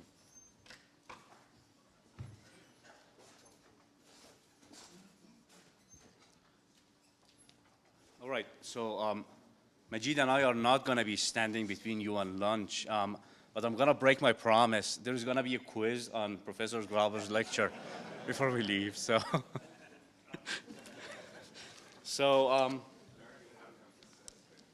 you want to acknowledge Doris? Yes. Yes. Go ahead. Actually, I would like to acknowledge Doris Williams. If you another round of applause for all the effort that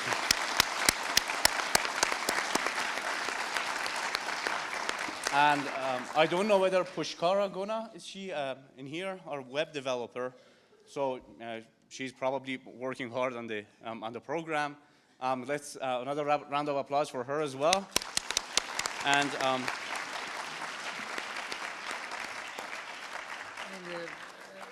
would like to thank you all for joining us today, and would like to invite you to join us for lunch next door in auditorium A. And without further ado, we can all start. Thank you very much. Thank you all.